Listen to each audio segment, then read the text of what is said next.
जो last class थी हमने उसमें हिंदी साहित्य का इतिहास स्टार्ट किया था, हिंदी साहित्य का इतिहास पढ़ने लगे थे। अब हम उसी को आगे बढ़ाएंगे। हिंदी साहित्य के इतिहास में सबसे पहले हमने देखा कि जो हिंदी कविता का इतिहास है वो लगभग 1000 वर्ष पुराना है। ठीक है, ये चीज पूछी नहीं जाएगी आपसे, जस्ट थोड़ा सा फेमिलियर हो जाए, आप इंट्रो हो जाए इससे। ठीक है, आचार्य रामचंद्र शुक्ल ने संवत 1050 से हिंदी साहित्य के इतिहास का श्री गणेश माना है। ओके, ये चीज यहाँ पर बताई गई है। इसको 4 युगों में बांटा है, याद रखना। वीर गाथा काल, पूर्व मध्यकाल, उत्तर मध्यकाल, अद्यतन काल। इनके और भी नाम है, जैसे वीर गाथा काल को आदिकाल कहते हैं, है ना। पूर्व मध्यकाल को भक्तिकाल कहते हैं, वहीं उत्तर मध्यकाल को रीतिकाल कहते हैं। ये दो नाम से जाना जाता है। ठीक है, तो इन चीजों को भी आप ध्यान रखना। और भी इनके कई सारे नाम होते हैं। ठीक है, तो चलो जब बढ़ते हैं अपन आगे की ओर। ये इनका टाइम दिया गया है, टाइम वाइम कुछ नहीं पूछते हैं आपसे, एग्जाम में नहीं पूछा जाता है, लेकिन इजी है तो आप इनको याद रख सकते हो। अगर ऑब्जेक्टिव में पूछ लिया जाए बाई चांस तो आपके लिए बेनिफिशियल होगा। ठीक, आसानी वैसे 1050 से 1375, फिर तो 1375 से 1700, 1700 से 1900 और 1900 से अब तक, है ना। ये तो आसानी होगा एकदम। ये चीजें हमने पढ़ ली थी। देन हम आए थे वीर गाथा काल की विशेषताएं प्रवृत्तियों पर। ठीक है, ये प्रवृत्तियां होती है, ये इंपॉर्टेंट होती है। यहाँ से 2 मार्क्स का क्वेश्चन बनता है कि आप इस काल की 2 प्रवृत्तियां बताइए। तो प्रवृत्तियां देख लो कितनी सारी यहाँ पर अपने पास संदिग्ध रचनाएं की गई थी। वीर गाथा काल में जो रचनाएं थी वो काफी संदिग्ध रचनाएं थी। इसके अलावा युद्धों का सजीव चित्रण हमें वीर गाथा काल की काव्य रचनाओं में देखने को मिलता है। ठीक है, और वीर गाथा काल को हम आदिकाल कहते हैं। तो वीर गाथा काल में वीर और संगार रस की प्रधानता हमको देखने को मिलती है। वीर गाथा काल में जो रचनाएं लिखी गई थी वो ज्यादातर युद्ध, है ना, और वीर रस से ओतप्रोत थी। ठीक, तो यहां पर आपको ध्यान रखना है कि यहाँ पे वीर रस और संगार रस की प्रधानता हमको देखने को मिली। संकुचित राष्ट्रीयता, संकुचित राष्ट्रीयता से आप क्या समझेंगे कि यहाँ के जो कवि थे, जो रचनाकार थे, उन्होंने उनके आश्रयदाताओं की गुणगान किया था। आश्रयदाता किनको बोलते हैं? जिनके अंडर में वो काम कर रहे थे। ठीक है, जिनके राजपाट में वो रह रहे थे। ओके, सो उन्हीं का वो लोग गुणगान करते थे। छोटे छोटे क्षेत्रों को ही वो राष्ट्र मान बैठे थे। रासो काव्यों की रचना की गई थी। जी हाँ, रासो काव्यों की रचना भी हमें इसी काल में देखने को मिलती है। इसके अलावा डिंगल और पिंगल भाषा, जो कि साहित्यिक राजस्थानी भाषा है, उसका प्रयोग भी हमें वीरगाथा काल की रचनाओं में देखने को मिलेगा। है ना, आसान ही है। पहला तो आप समझ जाएंगे कि भाई सब युद्ध का 2 प्रवृत्तियां लिखनी है आपको, लेकिन हमने इतनी सारी याद कर ली, याद भी हो चुकी होंगी। संदिग्ध रचना है, इसके अलावा युद्धों का सजीव चित्रण है। युद्धों का है तो वहीं से आपके माइंड में एक पिक्चर आएगी कि हाँ यार वीर रस और श्रृंगार रस भी होगा। ठीक, इसके अलावा एक चीज आपको याद रखनी है, बहुत अच्छे से याद रहेगी, कि वहां के जो उस समय के जो रचनाकार थे उन्होंने आश्रयदाताओं का गुणगान किया था, और छोटे छोटे जो क्षेत्र थे उन्हीं को राष्ट्र मान बैठे थे। रासो काव्य की रचना भी की गई थी इसी युग में। डिंगल और पिंगल भाषा है ना, जो कि साहित्यिक राजस्थानी भाषा है। ये जो डिंगल और पिंगल है ये आपसे ऑब्जेक्टिव में पूछा जा सकता है, तो इसको आप याद रख लेना सभी के सभी। कुछ भी पूछ सकते हैं यहाँ से ऑब्जेक्टिव में से, प्रवृत्तियां भी पूछ सकते हैं। ओके, इसके अलावा प्रमुख कवि वगैरह भी पूछ सकते हैं। तो हमें सभी चीजों के ऊपर एक बार थोड़ा फोकस करते हुए चलना पड़ेगा। प्रमुख कवि और उनकी रचनाएं आ चुकी है हमारे पास। प्रमुख कवि और उनकी रचनाएं, जैसे कि आपने देख लिया प्रवृत्तियों में कि इस काल में क्या हुआ था, रासो काव्य की रचना की गई थी। तो देख लो, प्रमुख कवि चंद बरदाई, इनका रासो काव्य कौन सा है? पृथ्वीराज रासो। नरपति नाल का बिसलदेव रासो। दलपति विजय का खुमान रासो, और जगनिक का आलखंड, जिसको अपन कह सकते हैं परमाल रासो। परमाल रासो आलखंड का हिस्सा है ना। तो ये रासो वाले याद कर लेना आप सभी। चंद बरदाई, पृथ्वीराज रासो, नरपति नाल बिसलदेव रासो, दलपति विजय खुमान रासो, जगनिक का परमाल रासो। ठीक है ना। अब ऐसा करो, इनको लिखोगे तो काफी ज्यादा समय लग जाएगा, तो साथ ही साथ आप बस अभी यहाँ पे एकदम फुली कॉन्सेंट्रेट होके पढ़ते चलो, इतना इनफ होगा। इसके अलावा इसकी पीडीएफ जो है आपके पास टेलीग्राम ग्रुप पर आ जाएगी। सो वहां से आप इसकी पीडीएफ को एक्सेस करोगे और फिर आप लिख के इनकी प्रैक्टिस कर लेना। इतना पूरा नहीं लिखना रहेगा आपको, इतना पूरा नहीं लिखना रहेगा। जैसे हम आ गए भक्ति काल पर, तो इतनी चीजें आपको लिखने की कोई जरूरत नहीं है। भक्ति काल है तो ये नामकरण वगैरह बिल्कुल आपको लोड नहीं लेना है। ऑब्वियस सी बात है, भक्ति काल है तो इस काल में भक्ति परक रचनाएं हुई थी, भक्ति के ऊपर डिपेंडेंट रचनाएं हुई थी, है ना, निर्भर रचनाएं हुई थी। इसलिए इस समय के साहित्य को भक्ति काल कहा गया। ये लिखने की जरूरत नहीं है, बस आपको यूं याद रहेगा। तो परिस्थितियां बता देता हूं। इस समय की परिस्थितियां क्या थी कि भाई साहब उस समय जो मुसलमान थे वो राजा थे, और प्रजा जो थी वो हिंदू थी। ठीक है, तो जो राजा थे वो चाहते थे कि उनकी जो प्रजा है वो भी उनका धर्म स्वीकार ले, है ना, उनके ऊपर वो धर्म लादना चाहते थे। इसलिए सामाजिक एकता की बात करें तो छिन्न भिन्न हो गई थी। फिर संतों का अवतार हुआ, उन्होंने क्या किया, सामाजिक एकता स्थापित करने के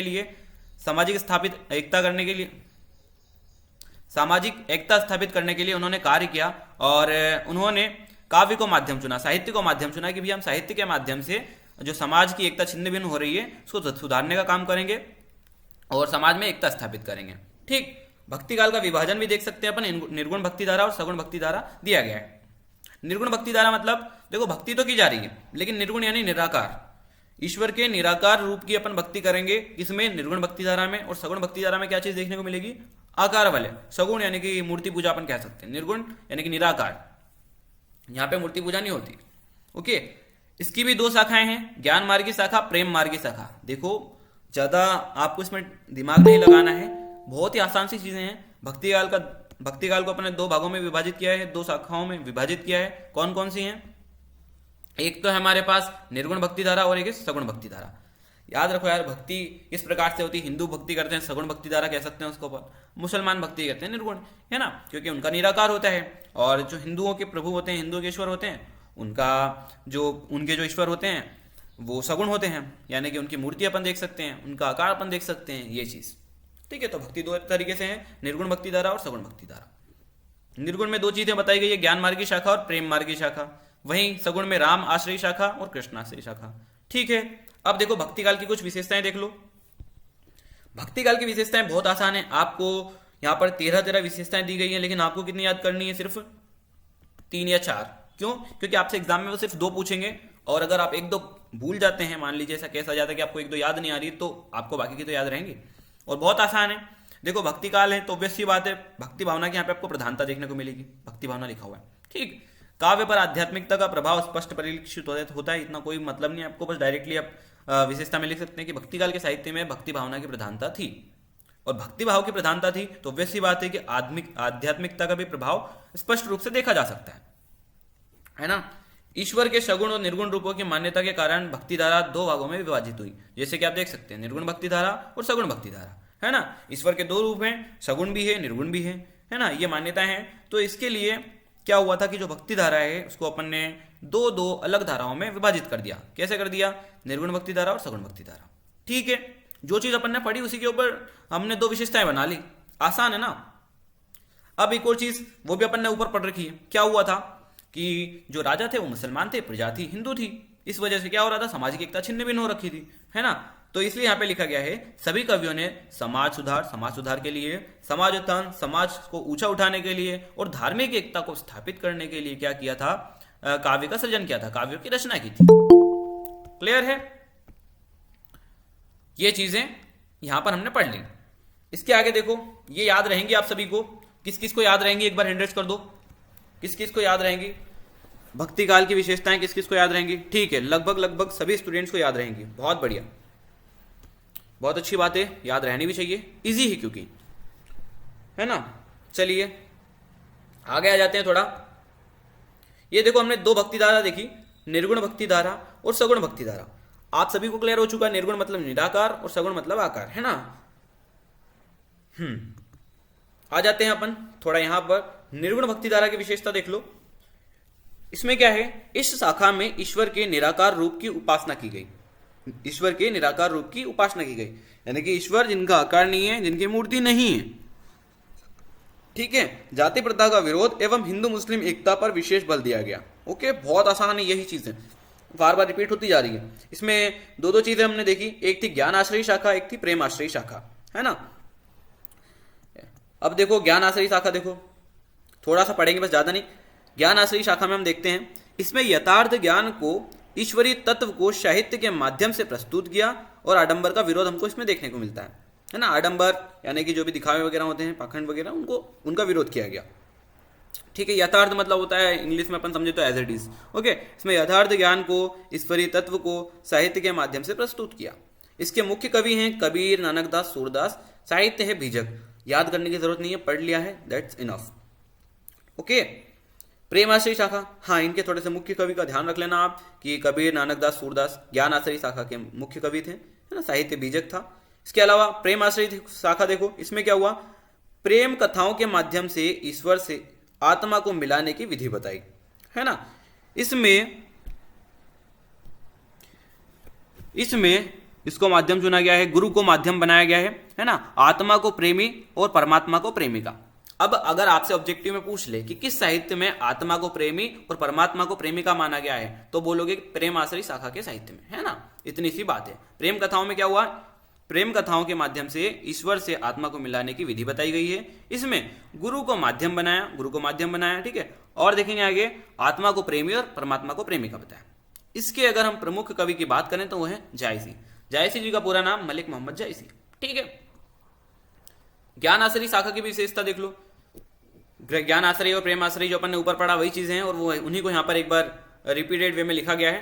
यहाँ पे नाम आ चुका है जायसी जी का, इनका मलिक मोहम्मद जायसी पूरा नाम है। और काव्य अगर पूछ लें तो पद्मावत काव्य, ठीक है। आपको ज्यादा चिंतित होने की आवश्यकता नहीं है, ये चीजें नहीं पूछी जाएंगी, और पूछी भी जाती है तो इतना ज्यादा इनका वेटेज नहीं रहेगा, 1 मार्क्स की आएंगी।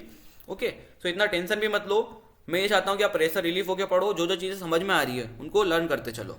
अभी तक आपको भक्ति काल तक पूरा समझ में आ गया। फिर आपने देखा कि निर्गुण भक्ति धारा और सगुण भक्ति धारा हमको दो चीजें देखने को मिलती है ना। और निर्गुण भक्ति धारा की विशेषता देखी तो हमें पता लगा कि निर्गुण मतलब होता है निराकार, तो ईश्वर के निराकार रूप की उपासना की गई। इसके अलावा उस समय हिंदू मुस्लिम एकता छिन्न भिन्न हो रखी थी। सो दैट्स वाई वहां पर क्या हुआ, हिंदू मुस्लिम में एकता स्थापित करने के लिए भी विशेष बल दिया गया था। ओके, जाति प्रथा का विरोध किया गया एवं हिंदू मुस्लिम एकता पर विशेष बल दिया गया। ये चीजें निर्गुण भक्ति धारा में 2 शाखाएं थी, ज्ञान आश्रय और प्रेम आश्रय, है ना। ज्ञान आश्रय, प्रेम आश्रय। ज्ञान आश्रय में आप याद रखेंगे मुख्य कवि इसके कबीर नानक दास सूरदास हैं। इसके अलावा प्रेम आश्रय में आप याद रख लेना मलिक मोहम्मद जायसी हैं। ज्ञान आश्रय का साहित्य बीजे के और प्रेम आश्रय का साहित्य पद्मावत, याद रखिएगा। अब देखो शगुण भक्ति धारा, नाम से क्लियर है यार, वो हमारी निर्गुण भक्ति धारा थी, तो वहां पे ईश्वर के निराकार रूप की पूजा की गई थी। ये शगुण भक्ति धारा है, तो यहाँ पर ईश्वर के साकार रूप, यानी कि कह सकते हैं जिसमें मूर्ति पूजा या फिर ऐसे भगवान जिनका हम चित्र बना सकते हैं, जिनको अपन चित्र के रूप में देख सकते हैं, जिनका कोई आकार है। ओके, तो ये चीजें हैं। और इनकी विशेषताएं यहाँ पर लिखी हुई हैं, तो आप अपने हिसाब से भी विशेषताएं लिख सकते हैं कि यार क्या विशेषताएं रही होंगी सगुण भक्ति धारा की। ओके, तो वही चीजें हैं। अब इनके ऊपर अपन ज्यादा समय अपना व्यर्थ नहीं करेंगे, आ जाते हैं रीतिकाल के ऊपर। ये चीज अपन ने कल पढ़ ली थी। रीतिकाल की प्रवृत्तियां देखते हैं।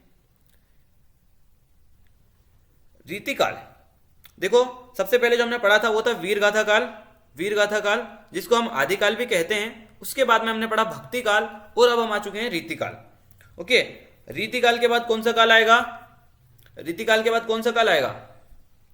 पता है कि नहीं पता है? बताओ चैट बॉक्स में क्या आएगा रीतिकाल के बाद। अभी हमने पढ़े थे, काल विभाजन में पढ़ा था ना अपन ने। देखते हैं कोई चैट बॉक्स में लिख रहा है कुछ। आधुनिक, बिल्कुल आधुनिक काल आएगा, है ना। चलिए, तो हम पहले रीतिकाल की प्रवृत्तियां देखेंगे। आचार्यत्व प्रदर्शन की प्रवृत्ति।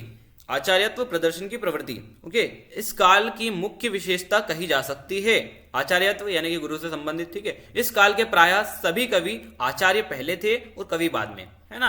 अब इस काल के जो कवि थे वो पहले आचार्य हुआ करते थे, गुरु हुआ करते थे, उसके बाद में वो कवि बने। उनकी कविता पांडित्य के भार से दबी हुई है ना, पांडित्य के भार से दबी हुई है।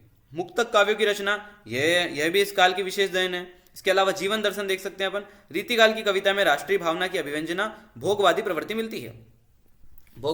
मिलती है। इसका मतलब आप क्या समझेंगे?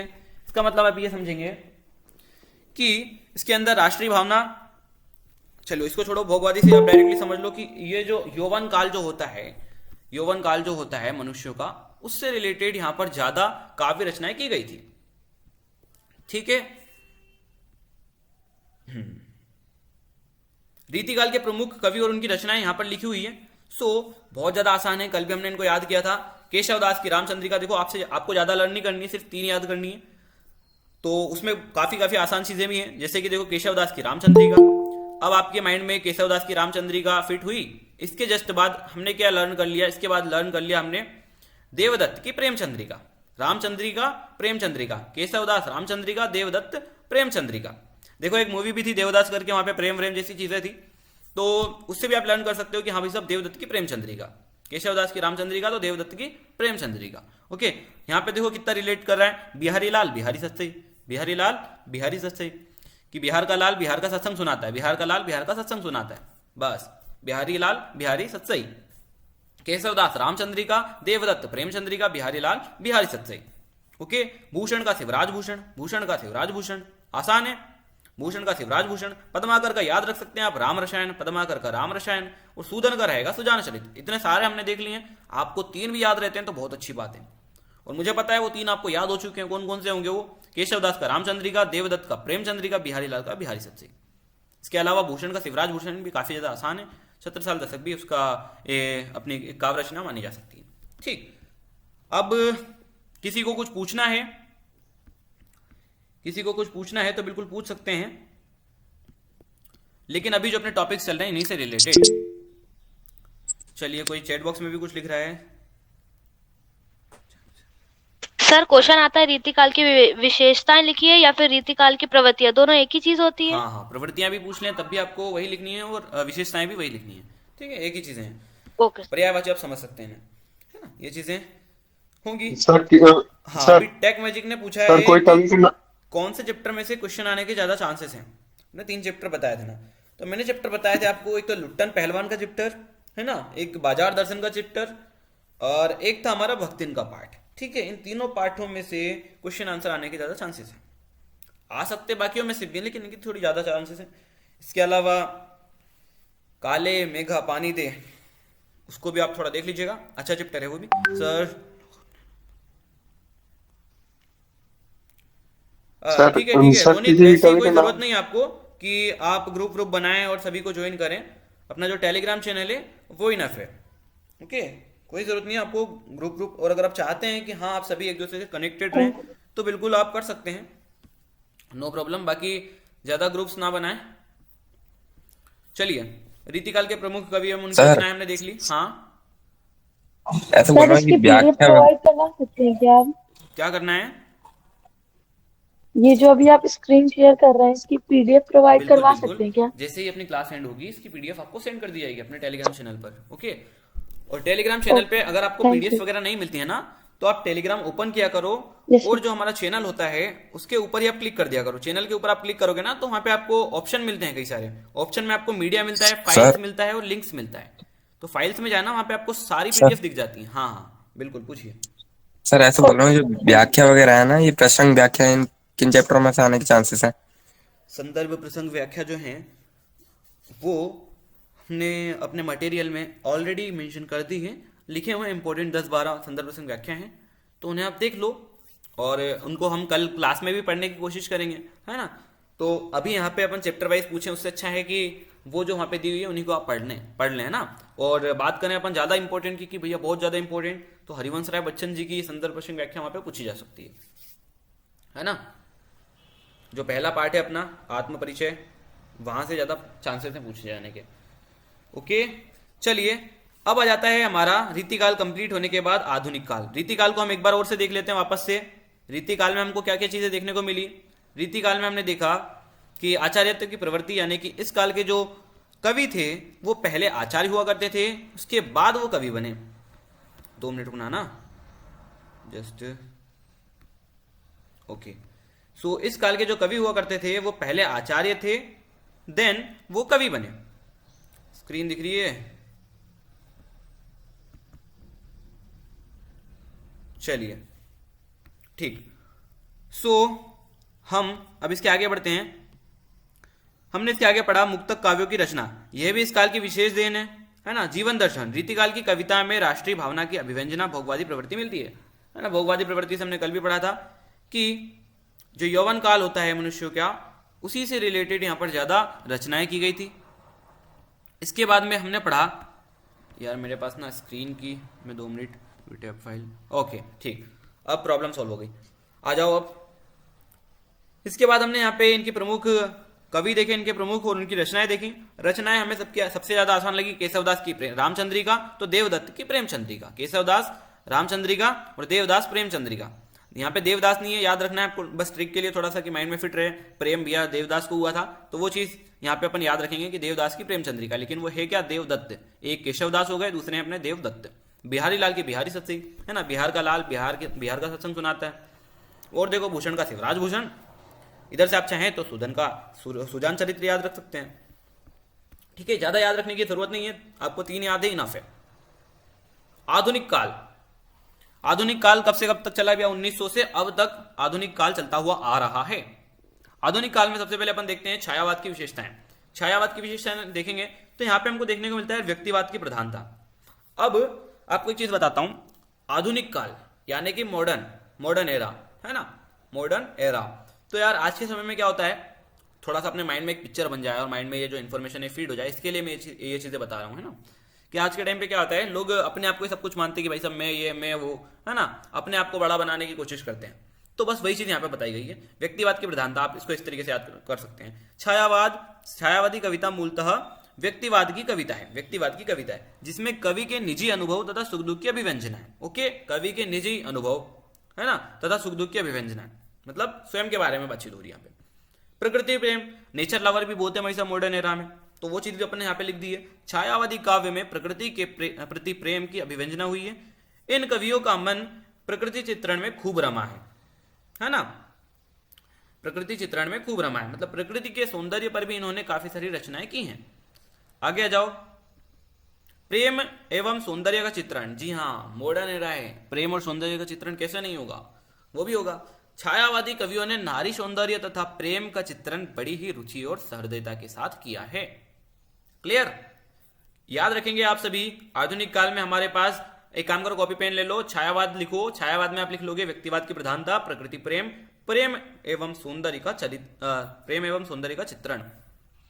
ठीक है, ये तीन इसकी प्रवृत्तियां रहेगी, विशेषताएं रहेगी, जो कि काफी ज्यादा आसान है याद करने के लिए। मैं ऐसा इसलिए बोल रहा हूँ लिख लो, क्योंकि हाथ को प्रैक्टिस कराना जरूरी होता है यार, हाथों को प्रैक्टिस कराना बहुत ज्यादा जरूरी है। व्यक्तिवाद की प्रधानता, छायावादी कविता मूलतः व्यक्तिवाद की कविता है। इसमें क्या होता है, जो कवि हैं निजी जीवन तथा सुख दुख की अभिव्यंजना करते हैं, है ना। प्रकृति प्रेम, जी हाँ मॉडर्न एरा है, नेचर लवर्स भी होंगे। छायावादी काव्य में प्रकृति के प्रति प्रेम की अभिव्यंजना हुई है। इन कवियों का मन प्रकृति चित्रण में खूब रमा है। इसके अलावा प्रेम एवं सौंदर्य का चित्रण, जी हाँ मॉडर्न एरा है, प्रेम एवं सौंदर्य का चित्रण भी होगा। छायावादी कवियों ने नारी सौंदर्य तथा प्रेम का चित्रण बड़ी रुचि और सहृदयता के साथ किया है। क्लियर। अब देखो, इतना नहीं लिखना था आपको, बस ये लिखनी है, व्यक्तिवाद की प्रधानता, प्रकृति प्रेम, प्रेम एवं सौंदर्य का चित्रण, ताकि आप जैसे इसको देखो तो आपके माइंड में चीजें आ जाए कि हाँ व्यक्तिवाद की प्रधानता, जैसे कि उन्होंने बताया था, मैं निजी जीवन, है ना, और खुद के अनुभव में सुख दुख की अभिव्यंजना। इसके अलावा प्रकृति प्रेम यानी कि उनका मन खूब रमा था प्रकृति के प्रति। ओके, ये काफी ज्यादा रचनाएं की थी उन्होंने प्रकृति प्रेम वाली। इसके अलावा प्रेम एवं सौंदर्य, हाँ यार मॉडर्न एरा है तो प्रेम एवं सौंदर्य का भी चित्रण देखने को मिलेगा। ओके ठीक है, अब देखते हैं अपन इनके प्रमुख कवि, उनकी रचनाएं। यहाँ पे देखो, छायावाद जब हमने निराला जी का कवि परिचय पढ़ा था हमने निराला जी का, तब हमने एक चीज देखी थी, सूर्यकांत त्रिपाठी निराला का जब हमने पढ़ा था, तो उसमें देखा था कि छायावाद के जो प्रमुख कवि हैं उनमें निराला जी का प्रमुख स्थान है। छायावाद के जो 4 कवि हैं उनमें निराला जी का प्रमुख स्थान है। तो हमने उस टाइम भी आपको 4 कवि बताए थे। क्यों बताए थे? क्योंकि पता था कि आगे ये चीजें आने वाली है तो आपको याद रहे। पहले हमने बताया था आपको प्रसाद जी का पूरा नाम क्या है? श्री जयशंकर प्रसाद। इनकी रचनाएं यहाँ पर लिखी हुई है, कामायनी, लहर, झरना, आंसू। आपको एटलीस्ट 3 कवि तो याद रखने ही है यार, है ना। और उनमें से भी कौन से याद रखने वो भी देख लो। जयशंकर प्रसाद याद कर लो, आसान है क्योंकि कामायनी, लहर, झरना, आंसू, है ना। इसके अलावा सबसे ज्यादा जरूरी है सूर्यकांत त्रिपाठी निराला, ये तो आपको याद रहेंगे ही रहेंगे क्योंकि इनका हमने पूरा का पूरा परिचय भी पढ़ रखा है। परिमल अनामिका गीतिका, नय पत्तर्णिमा। महादेवी वर्मा का देख लीजिए आप, निहार, रश्मि नीरजा, शांति की दीपशिखा, है ना। कुछ कवि ऐसे हैं जिनको हमने पहले से पढ़ रखा है तो वहां पर आसानी होगी हमें याद करने के लिए। ओके ठीक है, आ जाते हैं अपन आगे इधर। इनको भी लिख लो, एक काम करो, प्रमुख कवि और उनकी रचनाएं जो छायावाद के, ताकि अपनी तैयारी है थोड़ी और अच्छी हो सके। कहने का मतलब ये यार कि बस जब अपन लिखते हैं तो माइंड ज्यादा फोकस करता है, कॉन्सेंट्रेट करते हैं। पढ़ते समय इतना ज्यादा कॉन्सेंट्रेशन नहीं रहता है ना।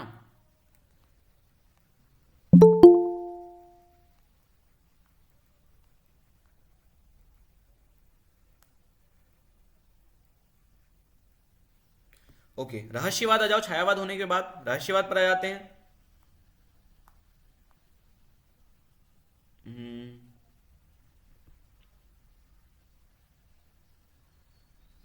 रहस्यवाद। रहस्य का अर्थ है छिपी हुई बात, अतः रहस्यवाद का अर्थ हुआ वह वाद, वह विचारधारा जिसका मूल आधार छिपा हुआ है, अज्ञात है ना। और संपूर्ण विश्व में सबसे बड़ा रहस्य परमेश्वर है ना, वही सर्वोच्च सत्ता है। उस परमेश्वर या परमात्मा के प्रति व्यंजित प्रेम साहित्य में रहस्यवाद कहलाता है। आपसे कोई नहीं पूछेंगे कि रहस्यवाद क्या है, इसका परिभाषा वगैरह बताओ, बहुत ही कम चांसेस है ऐसे क्वेश्चन आने के, है ना। मैं बोलता हूं ना बहुत ही कम चांसेस है, समझ लो कि पूरा खत्म, आ ही नहीं सकता। ठीक है। प्रेम की अभिव्यंजना। रहस्यवादी कवि अलौकिक प्रेम की अभिव्यंजना करते हैं, वे प्रेमानुभूति की अभिव्यक्ति कई रूपों में करते हैं। इसके अलावा रहस्यवाद है तो रहस्यवादी कविता भी देखने को मिलेगी। रहस्यवादी कविता में विस्मय, जिज्ञासा तथा मिलनानुभव की अभिव्यंजना की जाती है। किन किन की? विस्मय, जिज्ञासा, मिलनानुभव, है ना। अब इसकी संधि विच्छेद करोगे तो क्या निकलेगा? मिलन अनुभव। ओके, उसको हम बोल देते हैं मिलनानुभव। क्लियर? विस्मय, जिज्ञासा और मिलनानुभव की अभिव्यंजना देखने को मिलती है। इसके अलावा हमने ऊपर क्या देखा? रहस्यवादी कवि अलौकिक प्रेम की अभिव्यंजना करते हैं, अलौकिक प्रेम की। ठीक है। इसके अलावा वे प्रेम अनुभूति की अभिव्यक्ति कई रूपों में करते हैं। ओके। फिर देखो आत्मसमर्पण की भी भावना हमें रहस्यवादी रचनाओं में देखने को मिलेगी। रहस्यवाद में आत्मसमर्पण की भावना पाई जाती है। इसमें साधक अपने अहंकार को मिटाकर पूर्णतः प्रियतम के सामने समर्पित हो जाता है ना। आत्मसमर्पण की भावना, ओवरऑल वही चीज यहाँ पे थोड़ी सी डिटेल में लिखी हुई है। क्या लिखा हुआ है? आत्मसमर्पण की भावना पाई जाती है, तो उन्होंने एज लिख दिया। फिर क्या होता है? तो साधक है अपने अहंकार को मिटाकर, अपना जो भी घमंड है सबको मिटाकर क्या करता है? पूर्णतः स्वीकार, समर्पित कर देता है अपने प्रियतम को, है ना, जिनको वो चाहते हैं। प्रगतिवाद देख लो, उससे पहले इनकी रचनाएं देख लो, प्रमुख कवि देख लो। अब देखो यार कितना अच्छा किया कि हमने सूर्यकांत त्रिपाठी, जयशंकर प्रसाद और महादेवी वर्मा को ऊपर याद कर लिया, क्योंकि वही चीजें यहां पर भी अपने को देखने को मिली।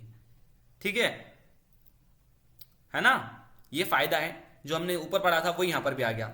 अभी छायावाद में पढ़ के आए थे हम, महादेवी वर्मा, निहार रश्मि नीरजा, ठीक है, सूर्यकांत त्रिपाठी निराला गीतिका, ओके, जयशंकर प्रसाद आशु लहर।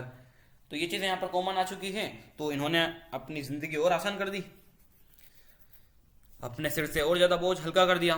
प्रगतिवाद पर आ जाओ। प्रगतिवाद का दूसरा नाम उत्तर छायावाद है। उत्तर छायावाद के बाद आया यहाँ पे उत्तर छायावाद। ओके, जो विचारधारा राजनीतिक क्षेत्र में साम्यवाद, सामाजिक क्षेत्र में समाजवाद और दर्शन में द्वंद्वात्मक भौतिकवाद है, वही साहित्यिक क्षेत्र में प्रगतिवाद है। मतलब आप क्या समझ रहे हैं कि जो भी समाज कल्याण हो गया, समाजवाद हो गया, इन चीजों से संबंधित जितनी भी काव्य रचनाएं हैं वो हमारे प्रगतिवाद में की गई थी। ठीक है। और उसी को साहित्य के क्षेत्र में क्या कहा जाता है? प्रगतिवाद कहा जाता है, समाजवाद जैसी चीजों को। ठीक है। अब देखें, इस विचारधारा में गरीबों के प्रति अशेष सहानुभूति और पूंजीपतियों के प्रति आक्रोश है ना। यानी कि जो गरीब लोग हैं और उनके प्रति सहानुभूति दर्शाई जाती है, और जो काफी ज्यादा पैसे वाले हैं, पूंजीपति हैं, जिन्होंने लोगों को लूट कर खाया, उनके प्रति क्रोध है, आक्रोश है ना। तो ये चीज तो आप तभी समझ गए होंगे जब हमने समाजवाद की बात निकाली कि समाज से रिलेटेड, समाज सुधार, समाज कल्याण की रचनाएं हमको प्रगतिवाद में देखने को मिली। तो वही चीज यहाँ पे हमने वापस देख ली कि इस विचारधारा में गरीबों के प्रति अशेष सहानुभूति तथा पूंजीपतियों के प्रति आक्रोश। ओके, विशेषताएं देख लो यार, वही चीज यहाँ पे लिख दी, शोषकों के प्रति घृणा और शोषितों के प्रति करुणा। यानी कि जो लोग शोषण कर रहे थे उनके प्रति अपने को हेट देखने को मिलती है, और जिनका शोषण किया जा रहा था, उनके प्रति अपने को करुणा देखने को मिलती है ना, करुणा देखने को मिलती है। ओके, यथार्थ का चित्रण, जो भी चीजें वहां पर चल रही थी, जो भी जैसे कि जितना भी शोषण किया जा रहा था, उसका एज इट इज चित्रण प्रगतिवाद में किया गया। इसके अलावा रूढ़िवाद का विरोध, जी हाँ, प्रगतिवाद की जो कविताएं हैं उनके माध्यम से रूढ़िवाद विचारधारा है उनका भी विरोध किया गया है। नारी मुक्ति का स्वर भी हमें प्रगतिवाद की रचनाओं में देखने को मिलता है, और सीधी सादी भाषा, ये भी इस काल की एक प्रमुख विशेषता है। ठीक है, कि यहाँ के जो कवि थे उन्होंने अपने काव्य रचनाओं को बड़ी साधारण भाषा में लिखा, जिससे कि पाठक को पढ़ने में आसानी हो। चलिए, तो आप ऐसा करो, इनकी विशेषताएं, छोटी छोटी सी विशेषताएं हमने यहाँ पे लिख रखी हैं, इनको फटाफट से लिख लो अपनी कॉपी में, फटाफट से लिख लो। अब इसके बाद भी हमें पता है कुछ कवि दिखेंगे यहाँ पे, जैसे श्री रामधारी सिंह दिनकर हैं, निराला हैं, तो मैं फिर कहूँगा कि इनके अपने को याद करने हैं। क्यों करने हैं? अभी देखो कई सारी चीजें होती है यार जो बार बार रिपीट होती हैं और हम याद नहीं करते हैं, क्योंकि हमें काफी ज्यादा लेंदी लगता है कि यार कितनी सारी चीजें यहाँ पर, लेकिन जब हम उसके ऊपर अच्छे से देखते हैं, उसको अच्छे से एनालाइज करते हैं, तो पता चलता है कि चीज़ें आसान हैं। ज़रूरत है कि हम एक बार बैठ जाएं उसे पढ़ने के लिए, ठान लें कि हाँ यार ये टॉपिक मुझे फिनिश करना है। इसकी पीडीएफ, एक काम करो, मैं पीडीएफ सेंड करता हूँ, आप इसको नोट डाउन करो, है ना। मैं पीडीएफ सेंड कर देता हूँ तब तक।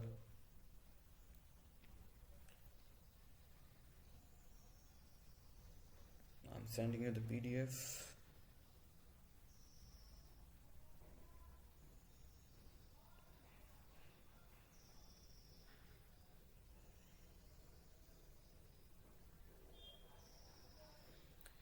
ठीक है, प्रगतिवाद की रचनाएं, सॉरी विशेषताएं हमने देख ली है।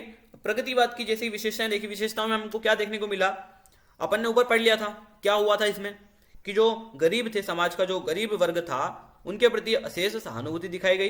इसके अलावा जो पूंजीपति थे उनके प्रति आक्रोश यानी कि गुस्सा, क्रोध दिखाया गया। ओके, अब वैसी चीजें हमको एक मिनट, हमको विशेषताओं में देखने को मिलता है। इसमें क्या किया कि जो शोषक हैं, जिन्होंने समाज के लोगों का शोषण किया, जो गरीब वर्ग हैं उनका शोषण किया, उनके प्रति घृणा, हेट देखने को मिलता है। इसके अलावा जो शोषित लोग हैं, जिनका शोषण किया गया है, उनके प्रति करुणा, है ना, दया दिखाई जाती है। यथार्थ का चित्रण, जैसी भी चीजें, जो भी हालात वहां के थे, जिन भी लोगों का शोषण किया जा रहा था, एज इट इज उसका चित्रण इस काव्य की रचनाओं में किया गया है। रूढ़िवाद का विरोध, जी हाँ, प्रगतिवाद की रचनाओं में रूढ़िवादी जो विचारधारा हैं उनके विरोध में काव्य रचनाएं की गई थी। ओके, नारी मुक्ति का स्वर भी हमें प्रगतिवाद की काव्य रचनाओं में देखने को मिलता है। सीधी सादी भाषा, यह भी एक महत्वपूर्ण विशेषता है प्रगतिवादी काव्य रचनाओं की। ठीक, यानी कि इसमें क्या होता था, सिंपल साधारण भाषा में लिखी जाती थी सारी की सारी रचनाएं, जिससे कि पढ़ने में आसानी हो, समझने में आसानी हो। ओके, चलिए, तो अब आ जाते हैं अपन और नीचे, इसके कुछ प्रमुख कवि और उनकी रचनाएं देखेंगे। प्रमुख कवि में सबसे पहले देखेंगे हम श्री रामधारी सिंह दिनकर। श्री रामधारी सिंह दिनकर, देखो इनका नाम है श्री रामधारी सिंह, इनको दिनकर कहा जाता है। जैसा सेम केस अपने निराला जी के साथ भी है, इनका नाम है सूर्यकांत त्रिपाठी निराला। इन्हें हम क्या कहते हैं, निराला भी कहते हैं। ओके, इनको निराला एक बाद में छाप दे दी गई थी कि हाँ भाई साहब इनको निराला कहा जाएगा। ऐसे ही श्री रामधारी सिंह, इन्हें दिनकर कहा जाता है। इनकी रचनाएं देखेंगे कुरुक्षेत्र और रेणुका, ये दोनों आप याद कर लो, आसान है, कुरुक्षेत्र और रेणुका। नागार्जुन का देखेंगे आप, तो नागार्जुन का सतरंग और पंखावाली, ये दोनों रचनाएं आसान है, याद करने लायक है। निराला का तो पता ही है भाई साहब आपको, नए पत्ते, तुलसीदास, बेला, आप याद रख सकते हैं इनको, सूर्यकांत त्रिपाठी निराला जी की। आई थिंक कोई आ रहे हैं, इन्हें भी एडमिट कर लेते हैं एक बार, 2 मिनट रुकना है। जो देवांशु कुशवाहा, इन्हें भर्ती कर लेते हैं। ठीक है, अगर दुष्यंत आपको इजी लग रही दूसरी, तो आप उसे भी याद कर सकते हैं। हाँ, चलिए, निराला का देख लो भैया, बेला, नए पत्ते, तुलसीदास, ये चीजें हैं। ठीक, आ जाते हैं अपन नीचे, प्रगतिवाद भी हो गया अपना। प्रगतिवाद में आप एक बार वापस से यार ध्यान दे लो कि क्या हुआ था, कि गरीब समाज का जो गरीब वर्ग था उनके प्रति सहानुभूति देखने को मिली थी, और जो पूंजीपति थे, जो अमीर थे, काफी ज्यादा लोगों को लूटते थे, लोगों का शोषण करते थे, उनके प्रति आक्रोश, उनके प्रति गुस्सा हमें देखने को मिलता है प्रगतिवाद में, है ना। ठीक, इसकी विशेषताएं में हमने वही चीज देखा कि शोषकों के प्रति घृणा और शोषितों के प्रति करुणा, है ना। इसके अलावा देखो कितनी अच्छी अच्छी चीजें लिखी गई। रूढ़िवाद का विरोध, रूढ़िवाद यानी कि जो भी रूढ़िवादी विचारधाराएं हैं उनके अगेंस्ट यहाँ पर काव्य रचनाएं की गई, है ना। और नारी मुक्ति का स्वर, ओके, नारी मुक्ति की रचनाएं भी हमें इस काव्य में देखने को मिलती है, सीधी सादी भाषा।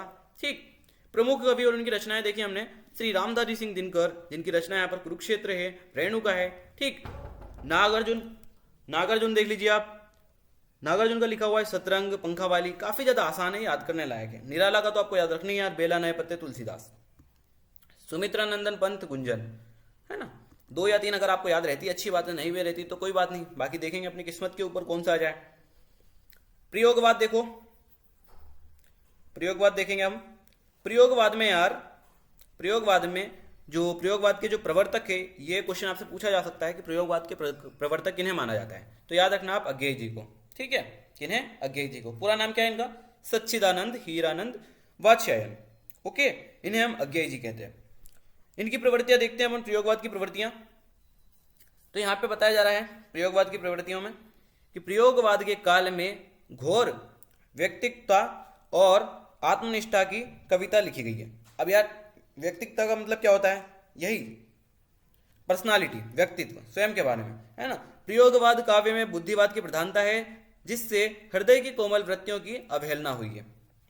ओके, प्रयोगवादी काव्य में निराशावाद की प्रधानता है। देखो कौन कौन सी चीजें इसमें हाईलाइट करने लायक है। पहली चीज यहां पर ये है व्यक्तिकता, ठीक है। और दूसरी चीज दूसरे में देखेंगे क्या है? बुद्धिवाद की प्रधानता। व्यक्तिकता, बुद्धिवाद की प्रधानता। एक काम करो, कॉपी लो और उसमें लिख लो इनकी प्रवृत्तियों में डायरेक्टली।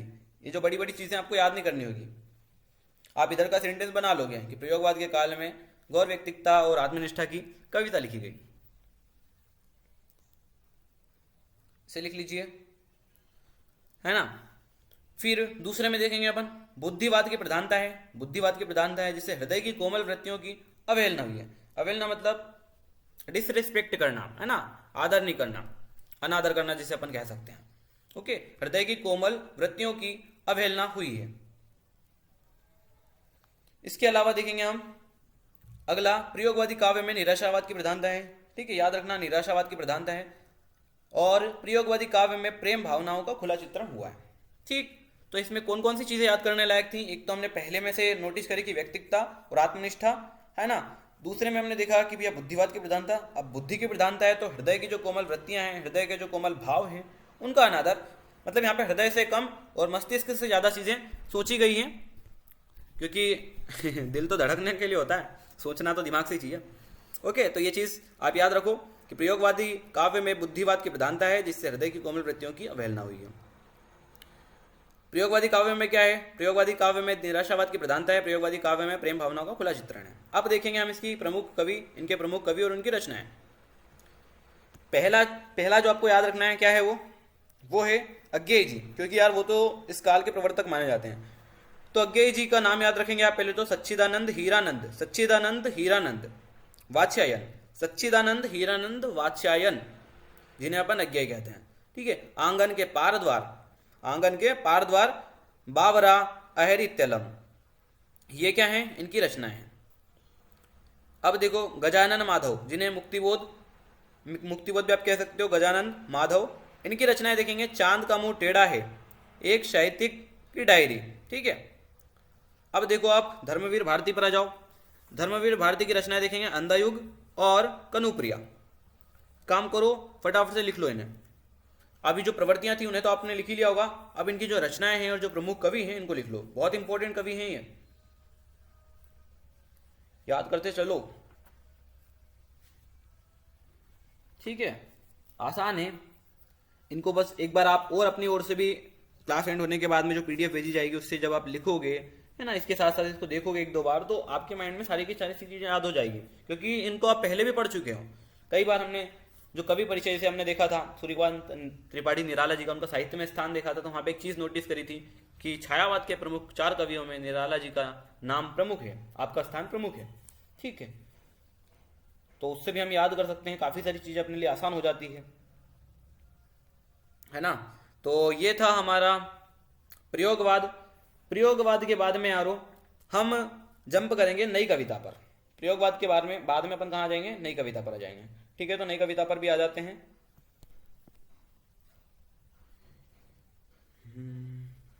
कुछ ज्यादा ही नीचे नहीं चलेगा अपन। हाँ, आ गए। नई कविता के प्रवर्तक, अगर ऐसा कुछ प्रश्न आपसे पूछ लिया जाए ऑब्जेक्टिव में कि भैया नई कविता के प्रवर्तक किन्हें माना जाता है, तो डॉक्टर जगदीश गुप्त को नई कविता के प्रवर्तक हम कहते हैं। ठीक है वो, क्योंकि आधुनिकता की अभिव्यक्ति, विशेषताओं में देख लो आधुनिकता की अभिव्यक्ति, इसके अलावा शिल्पगत नवीनता, यहां पे कुछ लिखा हुआ नहीं है, सो ऐसा करना, आप ऐसा करो कि सिर्फ इन चारों को नोट कर लो। आधुनिकता की अभिव्यक्ति, शिल्पगत नवीनता, बौद्धिकता और क्षण का महत्व। ऐसा इसको कैंसिल कर दो, ये जो पहला है और दूसरा है और तीसरा है, बस इन्हीं को याद रखो। पहला है हमारे पास आधुनिकता की अभिव्यक्ति।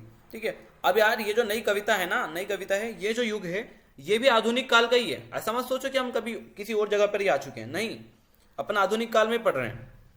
छायावाद, रहस्यवाद, प्रगतिवाद, प्रयोगवाद, नई कविता, ये सभी आधुनिक काल में ही है ना। नई कविता कौन सी रचनाएं हैं जो 1950 के बाद लिखी गई हैं, 1950 के बाद लिखी गई हैं, उन्हें अपन नई कविता कह रहे हैं।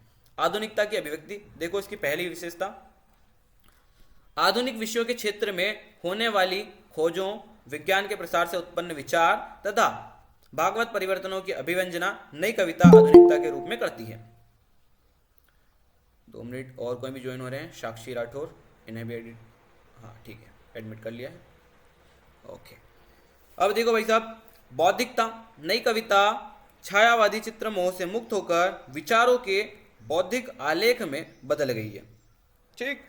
क्षण का महत्व, नई कविता में क्षणवाद का विशेष महत्व है। नई कविता के लेखकों का विश्वास है कि एक विशिष्ट क्षण का महत्व बहुत सारे सामान्य क्षणों से कहीं अधिक है ना। एक मोमेंट काफी, कई बार क्या होता है, काफी ज्यादा इंपॉर्टेंट होता है एक मोमेंट। आपके लिए तो नहीं हो सकता है, आप में से भी कोई हो जिनके लिए 0.1 या फिर कहें तो 1% भी काफी ज्यादा मायने रख जाता है कि यार अगर मेरा 1 नंबर इस सब्जेक्ट में आ जाता, मैं 90 टच कर जाता।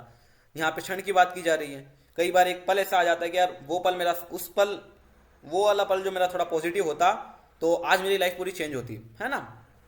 तो वो चीजें भी हैं यहाँ पर बताई गई है कि एक पल ऐसा हो सकता है, एक क्षण ऐसा हो सकता है जो कि बाकी सारे सामान्य क्षणों से काफी ज्यादा अधिक महत्वपूर्ण हो, अधिक विशिष्ट हो। ओके, तो ये चीजें हैं यार, आधुनिकता की अभिव्यक्ति, वो बौद्धिकता, क्षण का महत्व, मैं फिर बता रहा हूँ, नई कविता की जो विशेषताएं, ये इंपॉर्टेंट है, इनको बिल्कुल यार फीड कर लेना अपने माइंड में, है ना। ये पीडीएफ है, आपको सेंड कर दी जाएगी, अभी तक तो नहीं हुई है, बट जैसे अपनी क्लास एंड होगी वैसे आपको सेंड कर देंगे। अब देखो एक चीज यहां पर वापस से आ गई,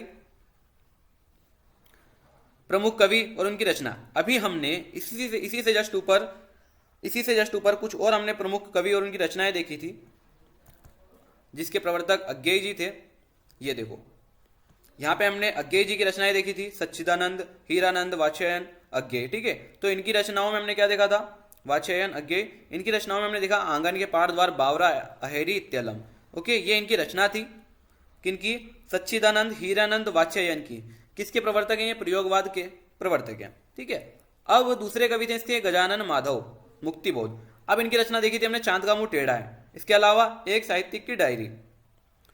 इसके अलावा धर्मवीर भारती, जिनकी हमने रचना देखी थी अंधायुग और कनुप्रिया। वही चीज यहां पर भी आ गई यार, ये देखो कहां गए हम। ये प्रमुख कवि देखोगे आप इनके तो पता लगेगा, दुष्यंत कुमार है, जिनकी रचना है साये में धूप। नरेश मेहता है, और नरेश मेहता के अलावा धर्मवीर भारती हैं।